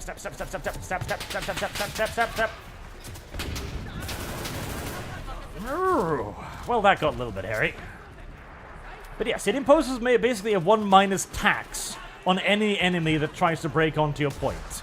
And since squads usually only have like 6 or 7 dudes, that's actually a pretty big deal. Especially if you're also actively defending it with your own guys, of course. So yes, always bring mines. Now, bear in mind, the mine is still a coward's weapon. Don't get me wrong, you're still an asshole for using them. I'm just saying that everyone else is using them, so... you might as well at this point. At this point, the only way to get the cancer of mines either nerfed or removed outright is to spread the cancer as wildly as possible. Only by making it literally everyone's problem will you ever have a chance of making it no one's problem again. Mr. Frenzy, I know there was a lot of honor between the armies of World War I with their POWs, but was there any honor shown in World War II? Had it died out by that stage? No, there was still a fair bit of honor. The Americans and the British, in their defense, treated most of their POWs very, very well. You're gonna go all the way around there, or you're gonna go around here? What are you gonna do? You're gonna go around there, okay. Slight overkill there, but I felt that he deserved it because he was Australian. Oh, shit, I've used up my ammunition. Okay, well, we're heading back here now, then. It was only the SS that they didn't treat very well. In fact, it was the SS that they made straight-up concentration camps for, where they starved a lot of them to death, regardless of whether or not they had actually been a part of the genocide or not.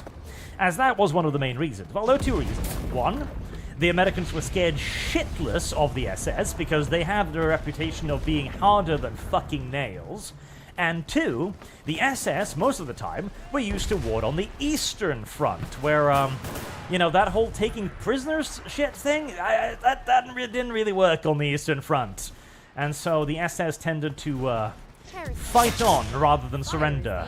Even when they were injured, there are accounts of SS soldiers in field hospitals going basically berserk and attacking doctors and nurses, because, again... You don't get captured on the Eastern Front. You just don't.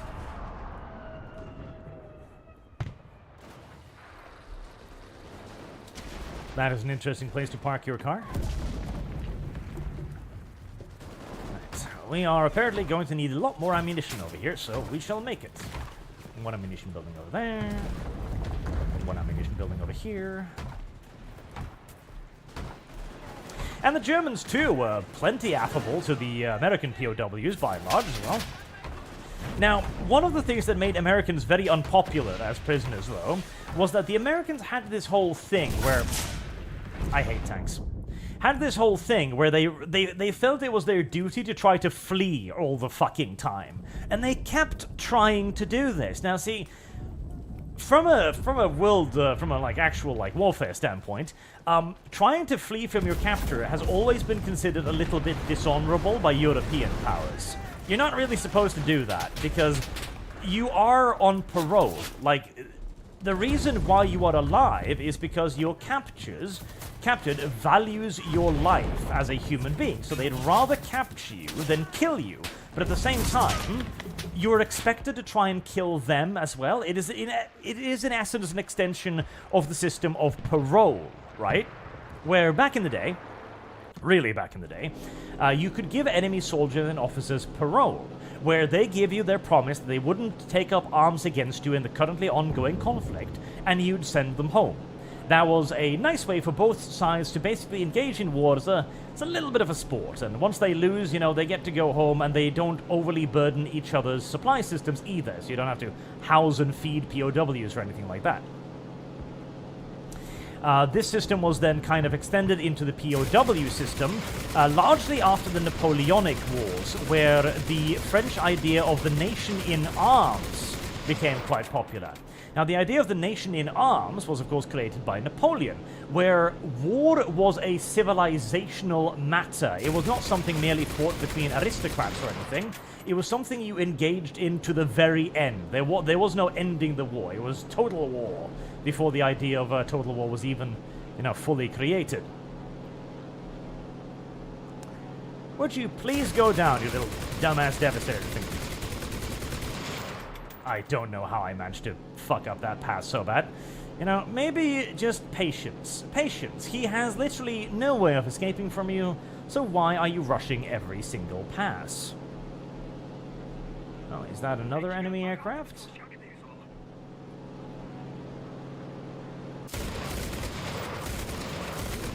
See, if I hadn't rushed every pass there, remarkably so, my ally would still be alive, so now I'm feeling bad about myself.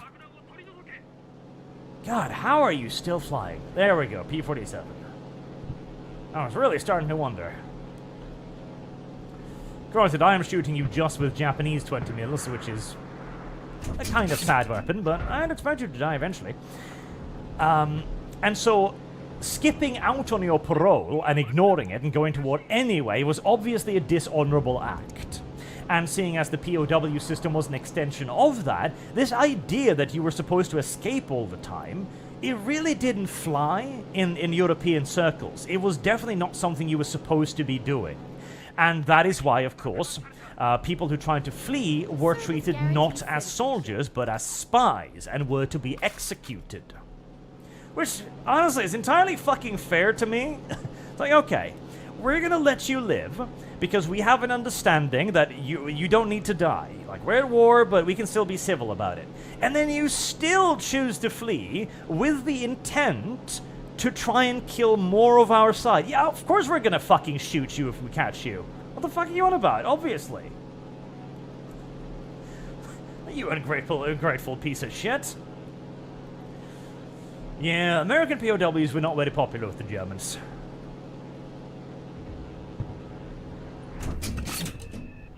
The British were far more understanding in this regard. Although the British were assholes too, though. The Bletchley Fort, was it Bletchley Fort? No, it wasn't Bletchley Fort, was it? Was it? I don't remember now. But they had a castle where they locked up high-ranking German POWs, officers, basically. Oh. See, I thought our little scurry in the sky was more or less over there when you missed me the first time, but you decided to come back around. Bletchley Park. Was it Bletchley Park? I don't remember now. I really need to rebind my goddamn turning button, because I keep forgetting to... What am I? Oh, that's terrible. I keep forgetting to do my fucking flaps key.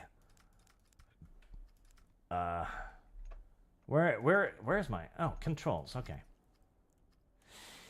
Plane. Shoot rockets. Throttle. Toggle engine. Gear. Raise flaps 3? Extend flaps 4. But what about toggle flaps? I used to have toggle flaps 3 and 4. Okay.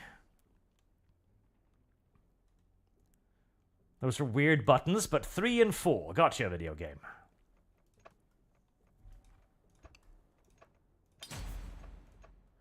Right, and we got the down, and now we got that. And then we just need that, and finally I've got the full squad ready.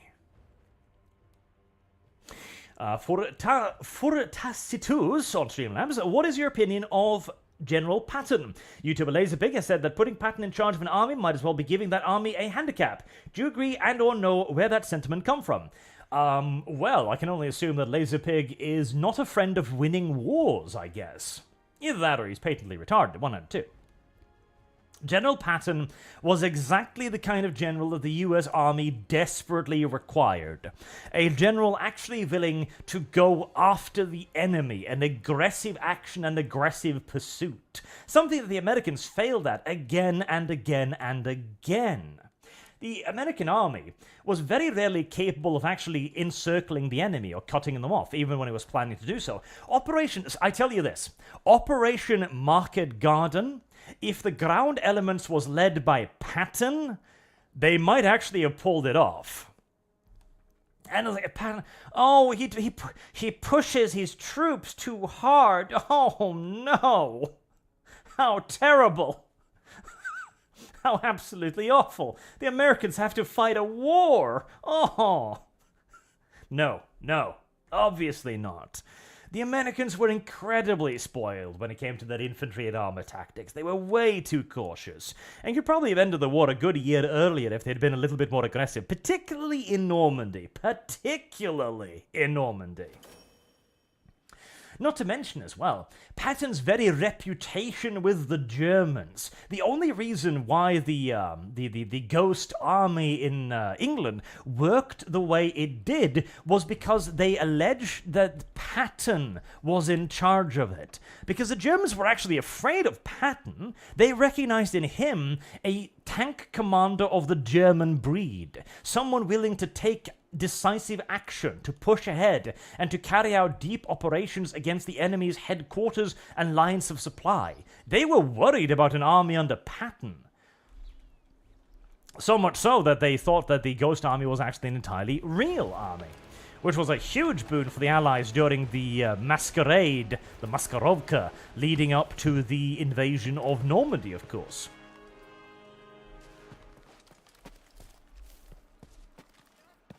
But yeah, no, I quite like Patton. The Americans could have used more people like Patton, in fact.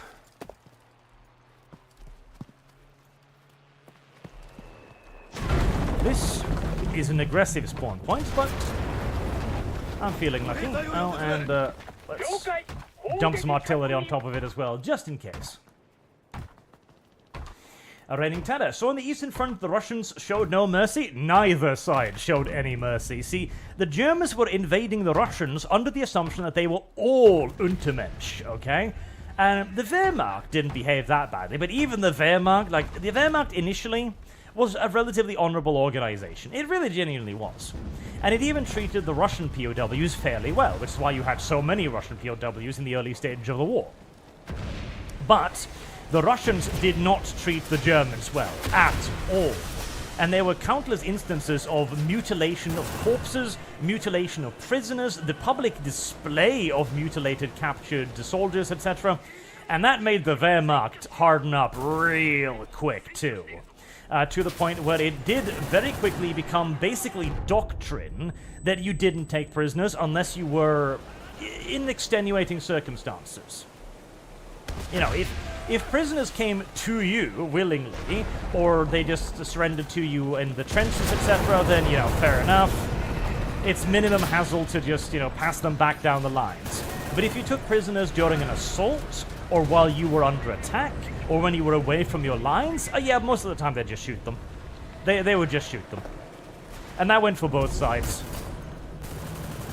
Especially during raids. Like Oh god, I keep forgetting his name. There was one general that I read years ago that developed the idea that I've mentioned several times of snail warfare. The exact opposite of blitzkrieg, snailkrieg. Where his idea was that instead of large sweeping operations designed to, win large areas of territory, what you needed on the Eastern Front were constant, unending small operations with very particular goals in mind. He would say that, okay, we're stuck in our front lines here anyway. It's winter, everything sucks, we're not going to be carrying out any major blitzkrieg operations here, just ain't going to fucking happen. You little bastard. And so what we need to do is demoralize the Russian army and constantly inflict casualties upon the Russian army to basically push them over the edge. And so he would carry out highly planned out attacks where he'd go into enormous detail on the enemy's battlefront, and the objective would only be like maybe 100 meters or so into the enemy's lines, capturing a handful of bunkers, for example, and stuff like that.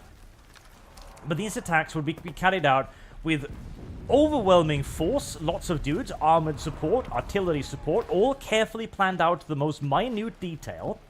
Then they would storm the objectives, blow them up, destroy them, kill everyone they could, capture as many prisoners as they could, and then they would simply just leave.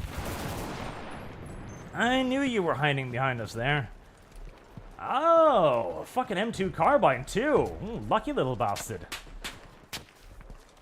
The M2 carbine is an incredibly good weapon because it is ridiculously accurate and has fantastic rate of fire, and unlike the fucking hair rifle, it doesn't have a piece of the gun that leaps up into your field of view constantly, blocking your sight. Oh well, I shouldn't complain too much about the hair rifle. It's a Japanese weapon, of course it's going to suck, but at least it could suck more, How did you shoot me through a massive boulder, exactly? That's a good question, I feel. That is a very aggressive spawn point, which I will happily take advantage of, presuming it actually gets freed up. No? Okay. Where was I going with this? That's a good question. Where was I going with this? Oh yes, snail warfare. And these operations proved to be incredibly effective. They were carried out usually with a couple hundred dudes. They would completely wipe out a portion of the Soviet front lines, blow up everything, destroy the bunkers, destroy whatever supplies they found, kill all the people, and leave again. And in the examples where they carried this strategy out, the Germans lost basically nothing. They achieved like a kill ratio of like 50 to 1. It was hyper effective. But, it wasn't sexy enough for the higher-ups, so it was never adopted on any large scale, which is lucky for the Soviets. I feel like I saw Americans down here, but if I did, I don't see them anymore. Mr. Twisted Frenzy for 100 euros. Thank you very much, sir. Arch, take my money and play Valiant Hearts The Great War on stream. No. You're playing a Frenchman in that game. I don't like the French.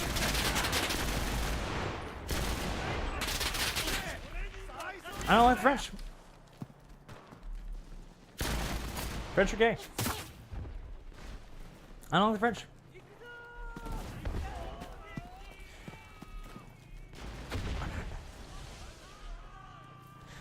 Is that not good enough a reason? I think it's a good enough reason. I don't like the French. The French are gay. I have heard that is a nice game, but I don't like the French. I don't like the French. I don't like the French. Even if there's a dog in it. I do think there's a dog in it. I don't like the French. French are terrible human beings. Filthy goddamn Brits. Trying to carry out war crimes. I do hate this map, incidentally. Like, I don't like this, the whole, like, gorgeous thing and the fact that there's stuff everywhere.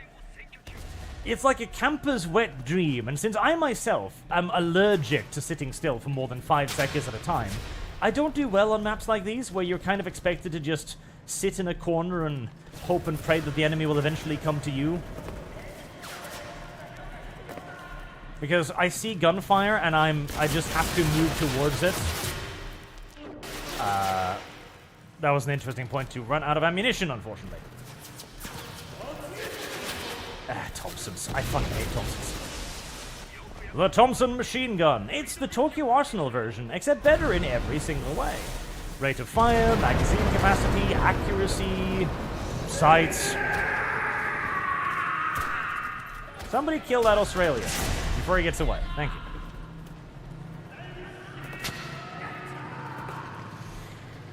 Rain tennis. So in the eastern front of the Russian show, no mercy. Yes. Feminist math, less men equals more men. That does sound like feminist math, yes. Yes. We started this talking about POWs, didn't we? I feel like I've... 2 or 3 tangents ago, I was on another point that I've completely passed by now. I'm not sure. I'm pretty sure I had a tangent in mind. In which the POW thing was supposed to be an additive. In which the Eastern Front Snail Front thing was then supposed to be an additive. I think we're like 3 tangents deep now, and I have long since lost the thread of what the original conversation was about. Oh well. What else is new? I don't like being shot at.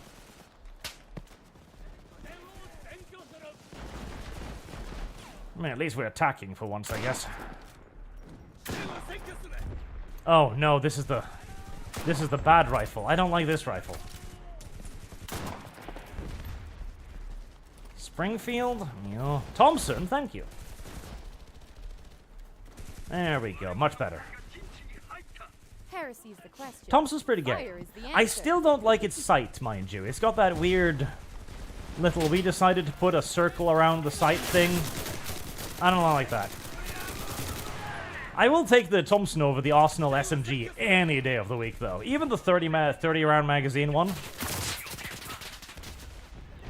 That was a bar. I don't like bars.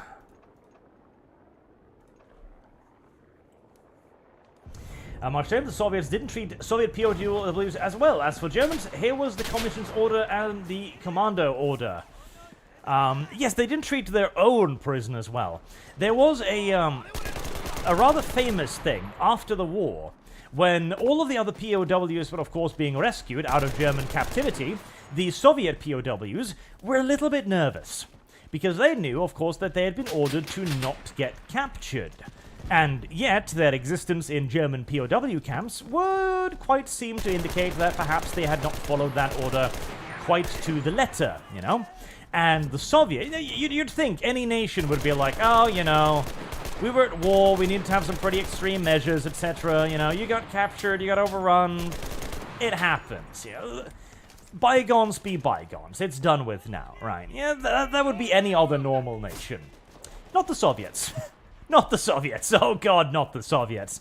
Instead, all of the POWs were marched back to Russia, where they were turned into POWs again. But this at the gentle mercies of the Soviet state.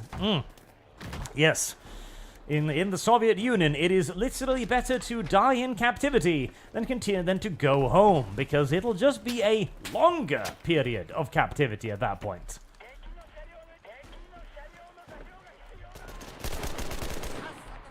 Should have aimed better.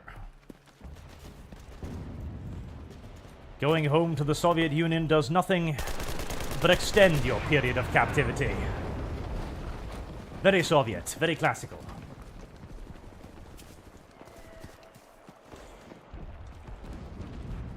It's all over 57. You got the gift of Gab Arch. I used to not like you, not for political reasons, but now I do. Been a fan for a few months now. A few months, is that all? Why? Why not more? Why not more? Why don't you like me? I don't think there's any particularly good reason not to like me. I'm a fairly nice guy. Unironically, I am. I am the nicest person I fucking know. I am. Every person I meet online, I treat nicely. Most people I meet online don't treat me very nicely. Hello, American. I hate your country. I want to replace it with geishas.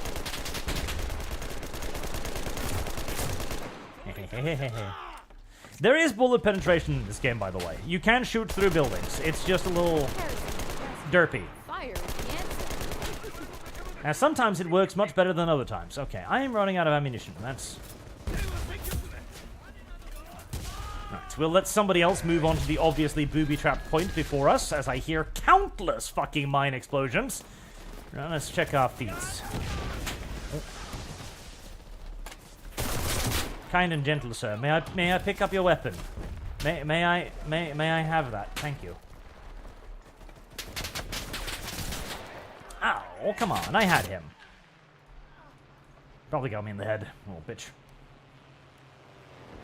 The Dr. Tugboat, do you know something about the Soviet-Afghan War or any other war? I know something about every single war that has ever been waged.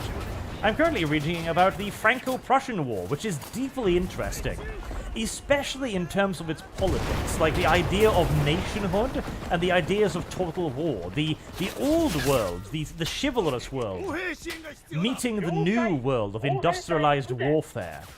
Did you know the Franco-Prussian War was the last war that saw an actual old-school siege? Like a full-on traditional escalade siege, where the defenders defended the walls until the walls could not be defended anymore. It's like, basically, the moment a breach was made in the walls, that was the sign for the defenders to surrender, honorably. And it was that was what people did. Like, okay, you've made a hole in the walls, fair enough, you win. Can we leave now? And the attackers would be like, yep, of course, obviously. What do you think we are, some kind of savage barbarians or something? Of course you can leave.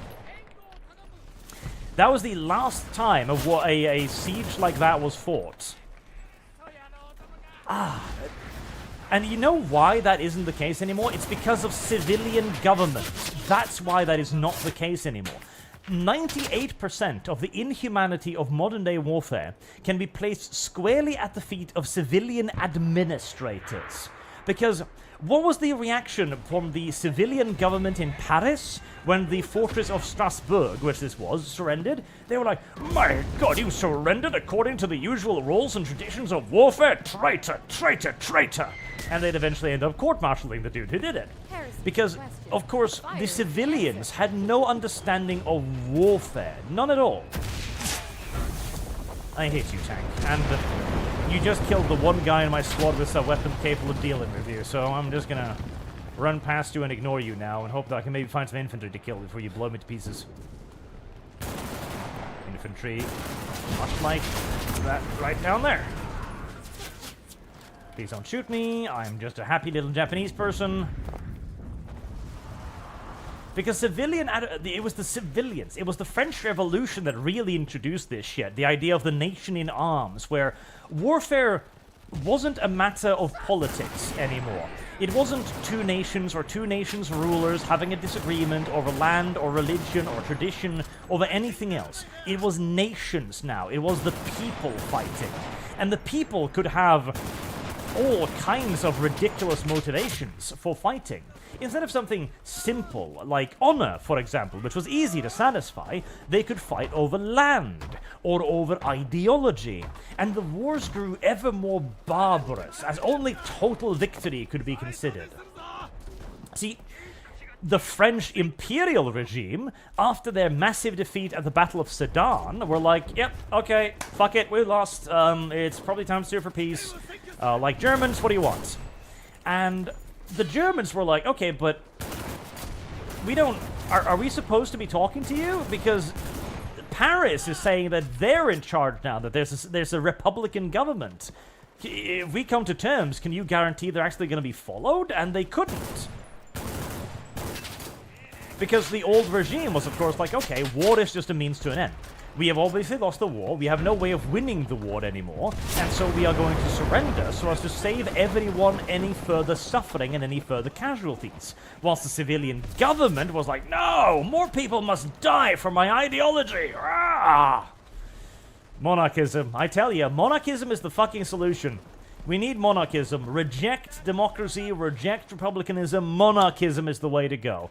It will make literally everything better. Literally everything. Why couldn't you just let me take them at this point? Why? But you weren't asking me about that. You were asking me about the Afghan War. Which, to be fair, I'm actually kind of segueing into it, just in the usual long-winded Archian way. So, the Afghanistan War. I haven't looked into it much, so, take everything with a pinch of salt, etc. But one of the standout features was, of course, that this was a civilian society of tribal leaders, of goat herders, against an ideological power, which, you will probably be surprised to learn, meant that neither side was inclined to give even the slightest bit of civility or mercy to the other side. On the side of the goat fuckers, of course, the invaders were all evil infidels. They were invading the land given to them by Allah or Schnallah or whatever his name is. Meanwhile, the Soviets were like, what are these savage desert-dwelling retards? Don't they understand socialism is the way forward? And then when they objected, they started crushing them with tanks. It was an incredibly inhumane war because both sides were absolutely convinced at a fundamental level that they were fighting for the greater good of everybody. Like, the socialists are obviously like, oh, we're gonna make your life better, stop resisting, sand dweller. And the sand dwellers were, inshallah, infidel.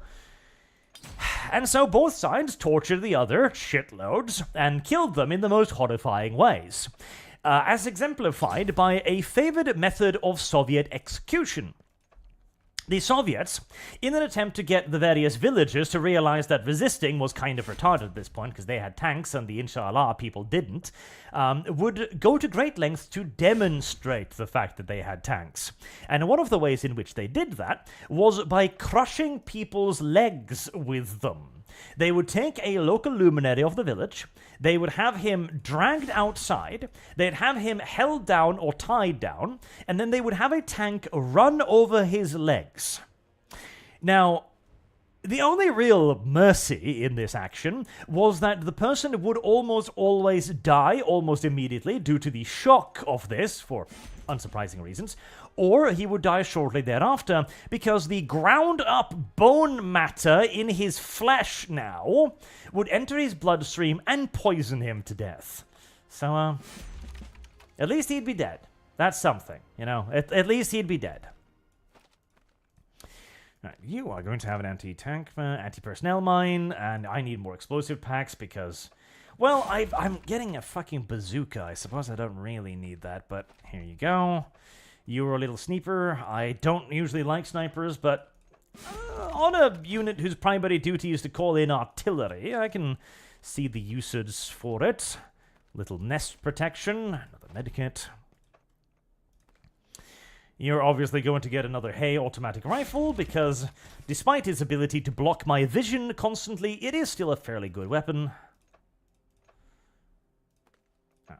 Type 5 rocket launcher. Very few people would go so far as to call that a good anti-tank weapon, but it is a anti-tank weapon, and as the Japanese, again, you take what you're given and you shut the hell up about it. Right, all of you equipped now? Brilliant. Oh, get a reward. And get red that one too. We might as well get our stuff whilst we're at it. Oh, I was supposed to be getting some machine gunners, but we'll do that afterwards. It was also, of course, the first war where the Americans really started kicking in their whole let's fund the Taliban. Nothing could ever possibly go wrong from funding religious extremists. Where they gave them stingers, they gave them training, they gave them insurrection tactics training, which turned out to be a really bad idea, which would end with a couple of American towers being reduced to significantly lower elevation afterwards. And where we first meet our good friend Osama bin Laden, a good friend of the United States of America at the time. Not to mention, of course, the now rather famous end scene of Rambo 3, was it? Dedicated to the brave Taliban fighters of the Mujahideen, or something like that. I giggle every time I see that end screen, just a little bit. Like, see, this is the thing. In a normal world, you saving the Taliban people from Soviet oppression might make them indebted to you. But in a world where they look at that victory and thank not Uncle Sam, but Allah, well, why should they be thankful to you? What did you ever do for them? Nothing. Now, give free money stuff, Americans. And hey, seeing as the Taliban... were able to defeat not only the Soviet Union, but the United States of America as well in the truly shameful mass exodus under Biden, I guess we can really hammer it home now that the Taliban are the only true superpower in the world, as they have defeated both the Soviets and the United States. Quite impressive, really.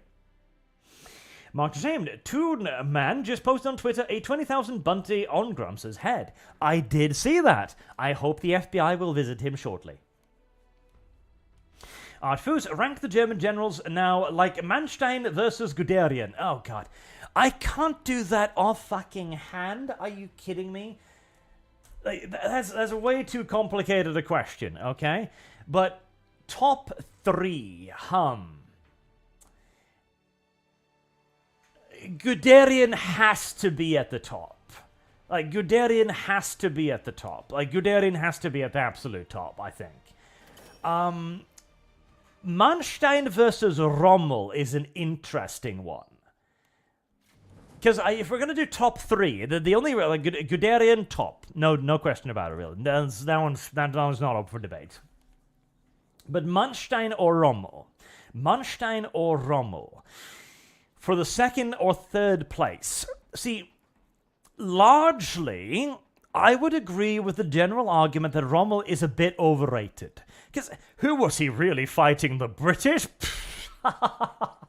The fucking Japanese defeated the British. Come on now. Beating the British in a war is no great achievement. It's basically the entry-level warfare of every nation, frankly, let's be honest here. But he did defeat the British whilst allied with the Italians. Which is some real fucking hard mode shit, and you cannot deny it. Let me get in there. Yes. That is the impressive part, that he defeated the British with the Italians clamped firmly around his ankle. That is, if anything, is the impressive part. I'll build this right here. Though judging by the progress, I have a sneaking suspicion that this might be one of those attacks where we're going to beat them before we even get to spawn anything, but I'm optimistic. I hope I'll be able to squeeze a couple of spawn points out of this. But at the same time, I also think that judging Rommel by his performance in Normandy isn't really fair, honestly. It's not really fair, because here's the thing. In Normandy, Rommel couldn't really carry out his favored form of warfare at all. It just wasn't possible. His entire idea of maneuver warfare was completely moot in that area. Because he couldn't move, as we've already talked about, right? The Americans would simply bomb to shit everything that showed so much as a fucking pinky finger. So, yeah, you couldn't really do much there. Which, incidentally, I always confuse the two. Was it Guderian or was it Rommel that argued for the defense on the beaches?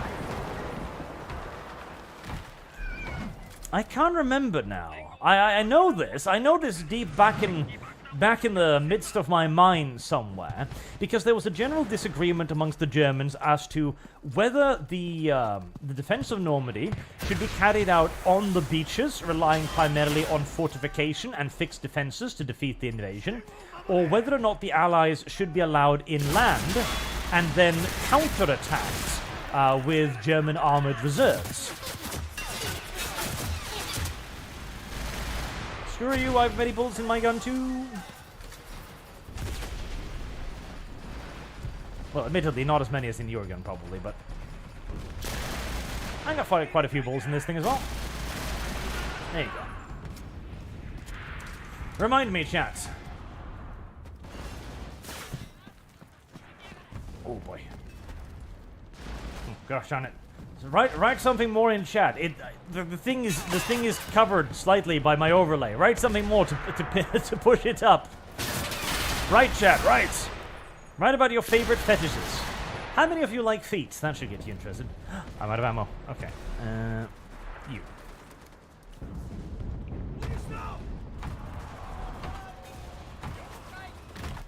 Right more. I still can't see it. You need to raise the thingamabob. Rommel, Beach. Beach was Rommel. Beach was Rommel. Okay, there you go. Yes. Because here's the thing. That was the correct decision. Defending the beaches was the correct decision. It was the only correct decision. Now, don't get me wrong, defending the beaches was fucking hopeless, and it wouldn't have worked, but it was the only option the Germans truly had. Which I know it might seem a little bit, counterintuitive. But no, defending the beaches was the only options the German had. Defending the beaches wouldn't have worked. The Allies had way too much shit, they had way too many ships, they had way too much stuff in general. Like, the Allies outnumbered the Germans something like, what was it, 5 or 6 to 1 or something on that day? Like, the Germans were screwed, regardless. Like, there was no defending Normandy. Not truly. But there was even less defending France than there was defending Normandy. That's the key differential here. Whilst the Germans would at least be able to inflict serious casualties on the Allies on the beaches, especially if they'd been able to hold them there for longer, or if they'd been able to actually get some goddamn fucking air power in there, or if they'd been able to actually get the promised reinforcements heading in their direction, the cost would have been substantially higher. Because, again, defending France was an impossibility. The entire air is covered by Allied aircraft. The Germans were well aware of the fact that Luftwaffe was basically destroyed at that point in time, and they couldn't move. They couldn't move strategically via railways, and they couldn't even move tactically, locally, via their own power, without getting blasted into fucking smithereens. I saw that bullet coming in from behind me, but I was kind of... Somebody's sitting up in the rafters, aren't they, little shits? Oh, I hear a noob tube. The noob tube sings. From whence does the noob tube sing? Heresy's the question. Fire is the answer. From there does the noob tube sing. On the bright side, they don't seem interested in actually, taking care of the ticking time bomb. Which I am grateful for, thank you. So, the defending them on the beach was the only option. It was the only practicable option. But at the same time, again, defeating the Allies inland was a much more realistic option, assuming that the Germans could actually move, which, again, they couldn't, so that's why it's irrelevant. So, I don't really think Rommel gets to have a whole lot of flack. He doesn't deserve flack for the defeat in Normandy. That one should be placed on Guderian. Was it? Oh, Guderian. Manstein? I'm confusing the two now, aren't I? I'm almost sure. See, this is why I need time to think about this, because these are long, and excellent military careers that require careful consideration to make a decent list. But I still think Rommel's going to have to go on third place. Just because, at the end of the day... Hello, tank. I was about to say, I'm so dead. Because at the end of the day, Rommel just doesn't have that many achievements. He just doesn't. He did okay in Africa, and even then, Africa was a defeat at the end of the day. Alright, it looks like we have passed from the offensive phase to the Americans sitting in the green zone and camping phase, so we shall jump in an aircraft and try and bomb them some more.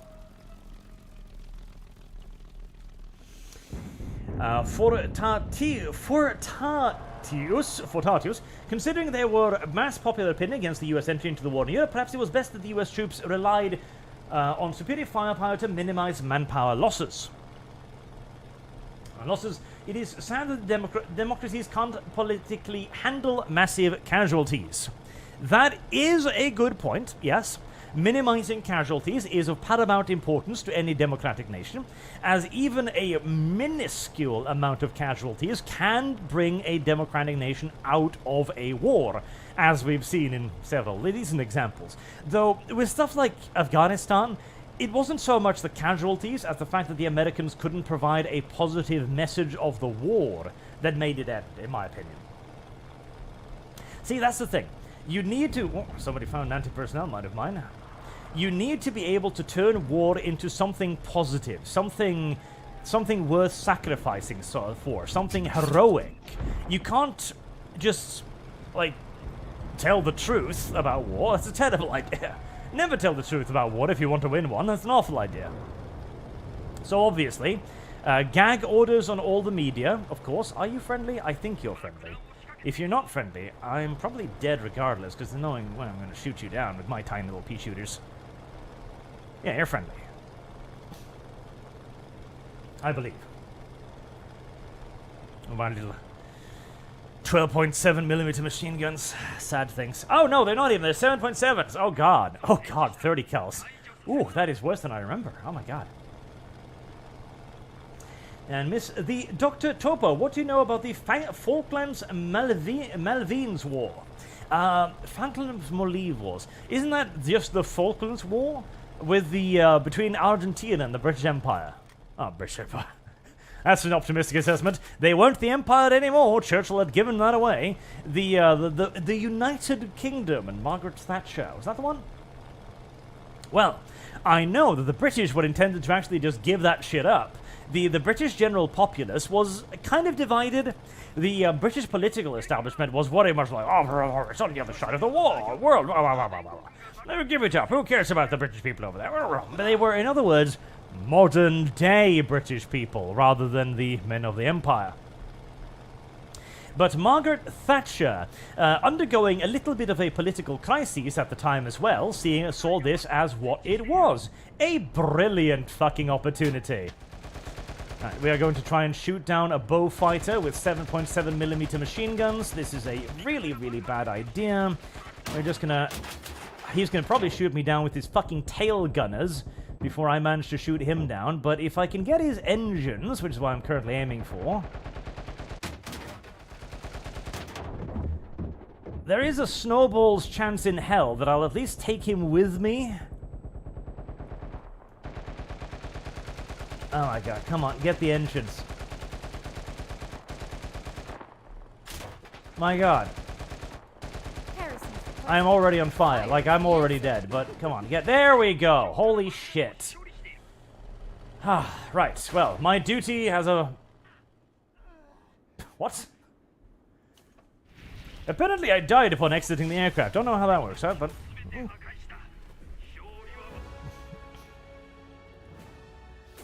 She saw an excellent political opportunity as well, and decided to join in the war.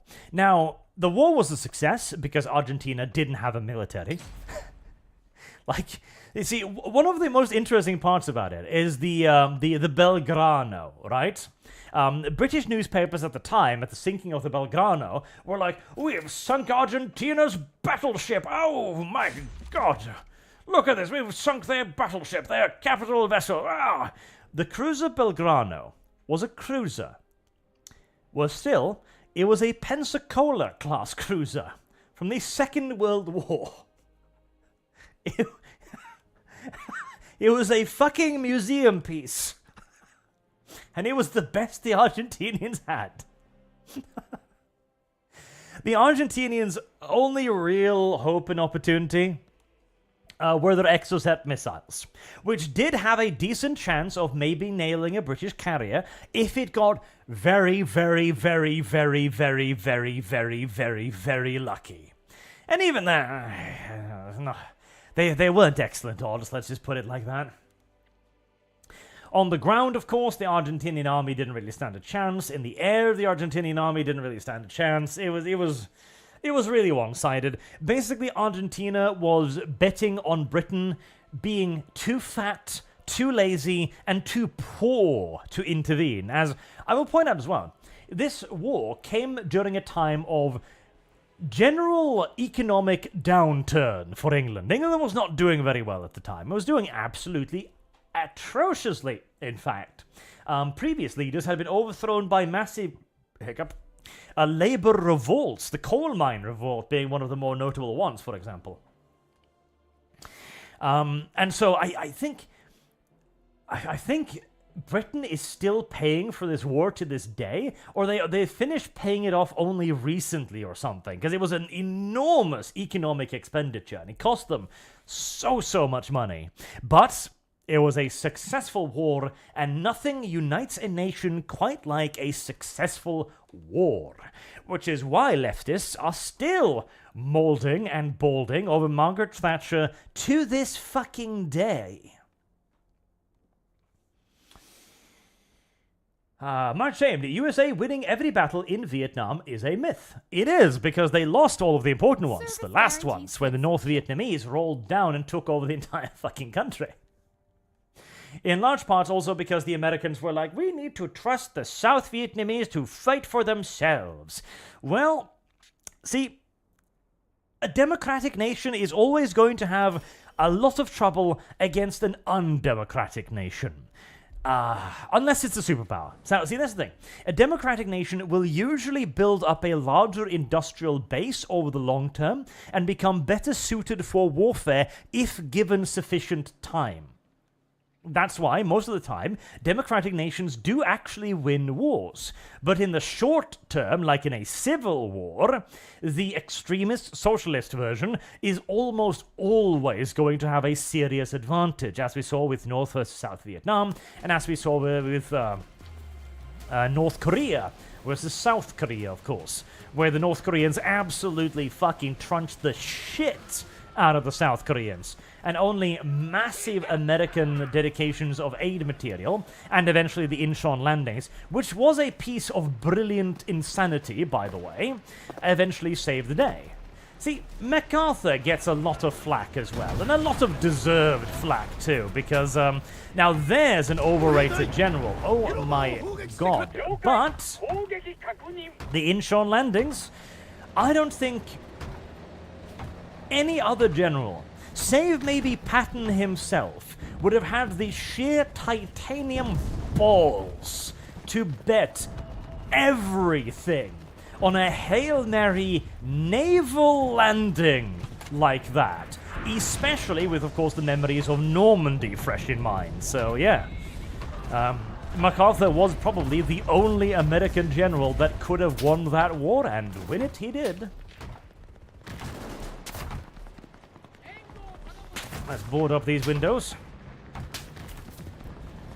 Since I'm already seeing people try to shoot out my poor little spawn point here, and I'd rather they didn't. Americans! How dare you be outside? This is Japan! Go home, filthy gaijin! Right, back to boarding up the windows.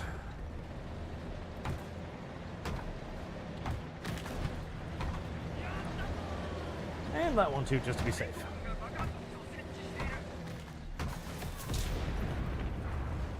And then that one. Brilliant. And all of my dudes are dead. When did that happen? I don't know, but they are. Okay. A little bit more ammunition for the journey. And just in case, I'll put that one over there. I suppose you say winning in Vietnam. What's the current name of Saigon again? What did they rename it? Was that like the one they renamed like Ho Chi Minh City or something? Or was that always there? Oh god, great. Why are you grain line camping with a sniper rifle on a fucking defensive map? I keep assuming people will have the balls to defend objectives. I keep being wrong about this.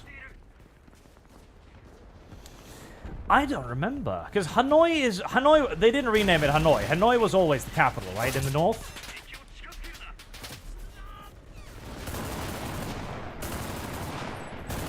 Incidentally, it's another piece of American idiocy. Ho Chi Minh was actually very positively inclined towards the Americans. He wanted to become an American agent long before he became a Soviet agent. He wanted democracy. Yeah, a little bit of democracy with a pinch of authoritarianism, of course, for himself, natürlich, but such is only to be expected, right? It's only natural that one add in a little bit of self-serving benefit when one is about to build a nation. I don't see anything particularly wrong with it. But the Americans didn't like him. They figured that this Ho Chi Minh guy wasn't really worth putting a lot of time and effort into, so they rejected him and chased him straight into the arms, the waiting, ready, loving arms of the Soviet Union, who were far more interested in having him on side.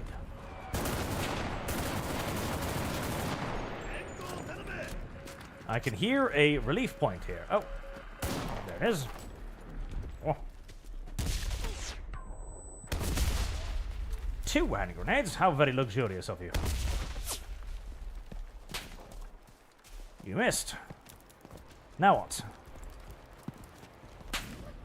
What? There's a hole there? Oh, Jesus. I didn't even know there was a fucking firing slit there. Oh. Alright. Oh. You missed again. Ooh. Actually, no. This is not the time to start looting for weaponry. But I didn't miss. Are there more of you in there? Is there like a full clown car of Brits in here? No, there isn't. Good.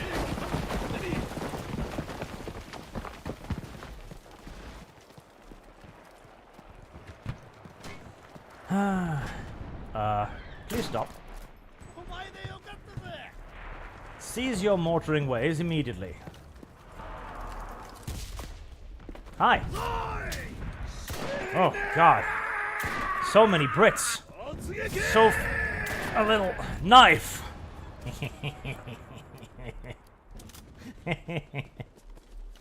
Ooh, noob tube, thank you. I appreciate it, of course. Oh, is this an AT noob tube? I don't like the AT noob tube. Oh, well, there's a tank over there. I guess I could try to blow up this, but you know what? No. I don't want to play objective. Oh. Well, somebody knows I'm here. The M1 carbine. Not my favorite allied weapon. By any stretch of the imagination. Primarily due to the simple fact that the M1 carbine doesn't actually kill people. That's the problem that I have with the M1 carbine. It doesn't actually kill anyone. Uh-oh. See what I mean? Oh, the AI is having a hard time today. Fuck. Just bring out the knife. There we go. You missed.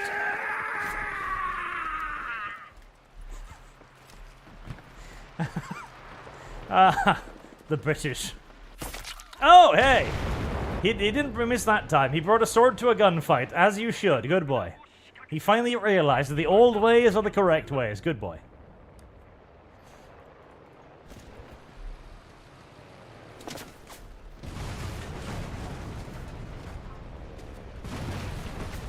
Is that a tank? Oh, a fucking tank, isn't it? God damn it. Okay. Find me someone with a satchel charge and...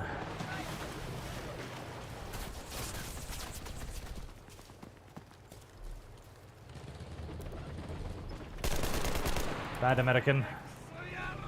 Are there more of you back here? 1, 2, 3, 4, 5.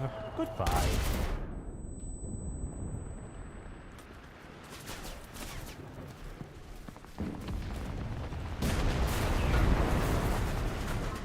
Oh.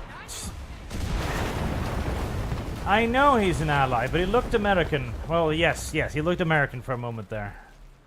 Something about the hat, I think. I'm very mistrustful of baseball caps. Or foraging caps, as the military refer to them as.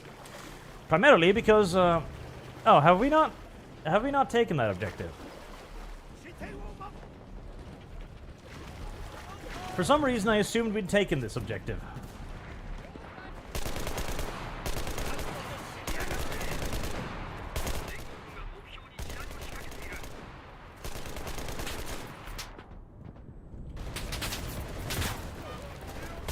Oh, that's... No, I want that. That's a 30 cal. Oh, no. God, so close and yet so far. That's the tier 5 weapon, the 30 cal machine gun. It is the single best weapon in the entire game. It is so fucking busted. It's hilarious. I want it really badly. At least I know somebody has it on the map now, which makes me extra interested in going to try and find it. Right. Oh, artillery strike. Guarantees citizenship. Right on top of that thing, please. Alright, let's go see if we can't knock out the spawn point. Maybe even the tank. Who knows? I can be quite ambitious when I like to.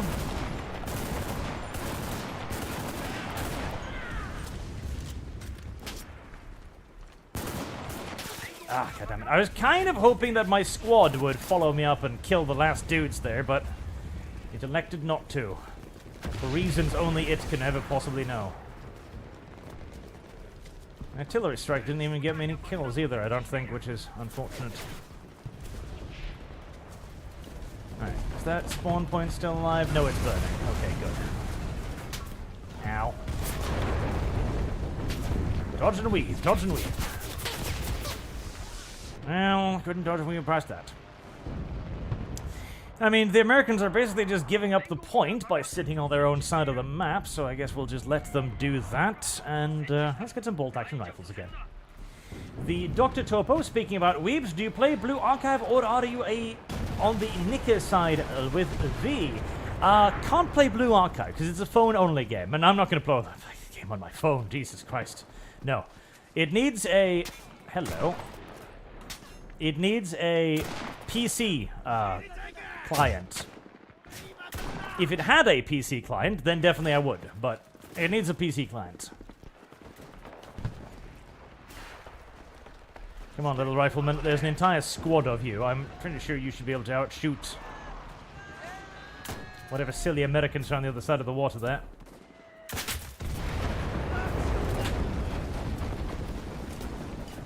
You used to play a lot of Azur Lane. Azur Lane was a good game. Azur Lane had excellent waifu design. Nikkei does too.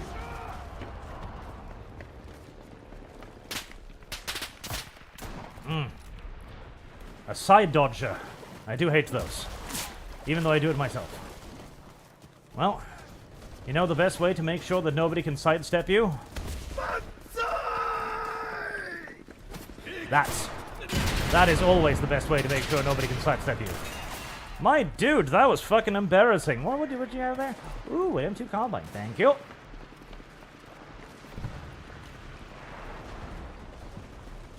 %98% of playing the Japanese is going around looking for allied weapons to steal. Ooh. Okay, well, I might as well mark it, just in case somebody's in an aircraft nearby.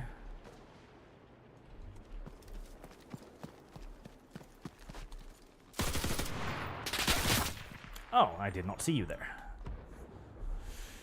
I wish, you know what would be great? I wish there was a way to buy allied weaponry as the Japanese.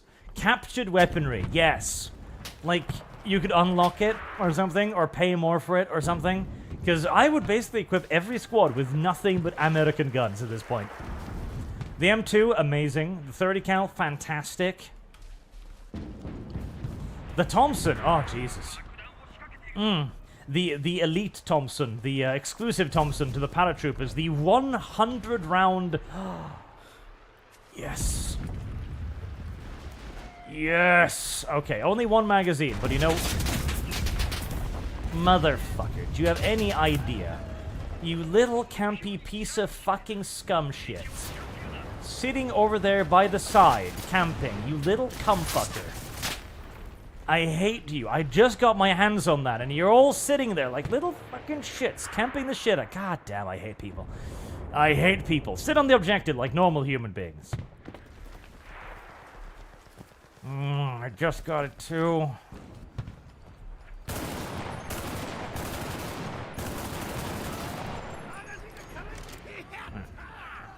I'm gonna artillery that trench now, just because I don't like him anymore. On the bright side, we are winning. as our team seem to go on one objective, whilst their team goes on the other objective.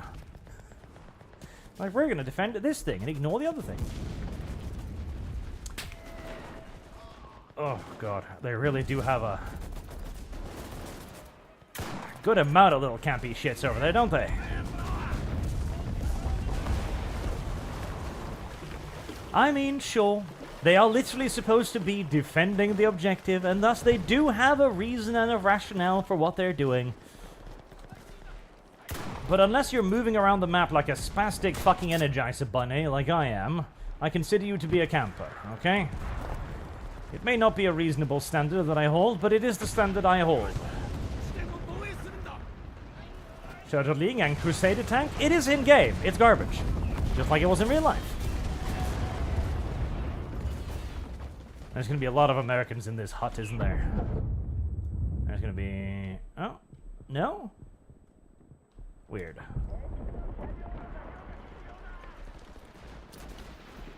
Downright confusing, in fact. Tank. God! Holy shit, there... Why? Oh, yeah, we've completely moved past the defending the point phase. I didn't even get up there. Like, yes, now we're sitting in the gray zone again. Oh, shit. Okay, fine. I guess we're going the long way around. The Dr. Topa, have you tried BlueStack or some software like that for running phone games on PC? That's how I play it, at least beside phone. I have, but it's so inelegant. It's such a roundabout thing, you know? Plus, BlueStack is an absolutely ridiculous system hog, and I hate it. But that is an alternative if you absolutely must play phone games. On PC, which I must.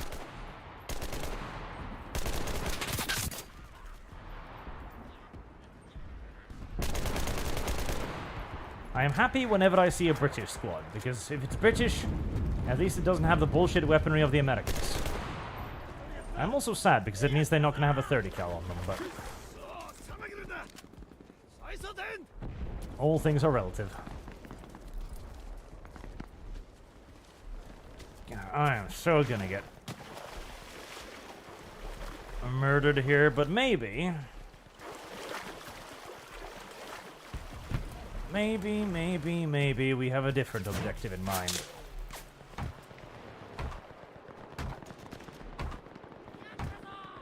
Don't mind those bullets dropping around my head. I'm sure they were not intended for me. And even if they were, I am sure that the Americans are going to be sitting too prettily in their fortifications to actually go out and stop me from building a rally point right here.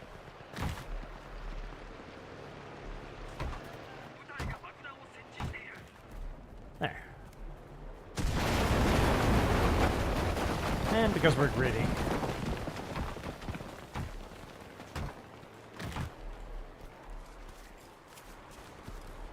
Let's not try to go across the open, because I can already see where the sniper bullets are coming from.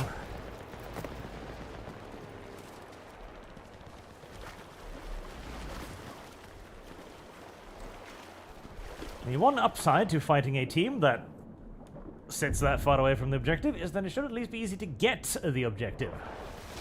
Oh, that's the last objective too. Oh. I figured there were two more. Apparently they're not. Bad Americans, bad. I hear the telltale beeping of a spawn point.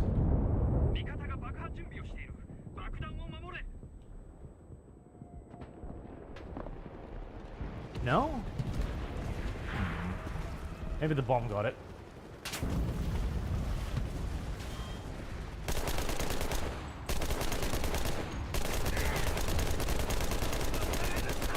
Swimming Americans.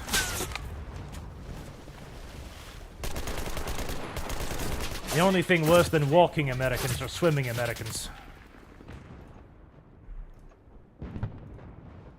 And that's probably all she wrote for that battle.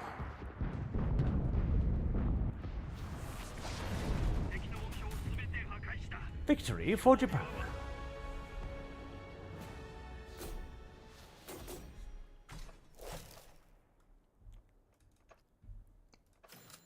Lovely. Okay. That shall be all for today, I think. I got myself a new machine gun, and now I'm going to go and eat before I'll have a very late night podcast appearance on Iron Age, I think it is. So, thank you all very much for watching and for hanging out with me today in an unscheduled version of the ArchCast, I do suppose. And I'll see you all again probably tomorrow. Don't know what I'm going to do tomorrow. Something, I'm sure. Till next time, have a good day.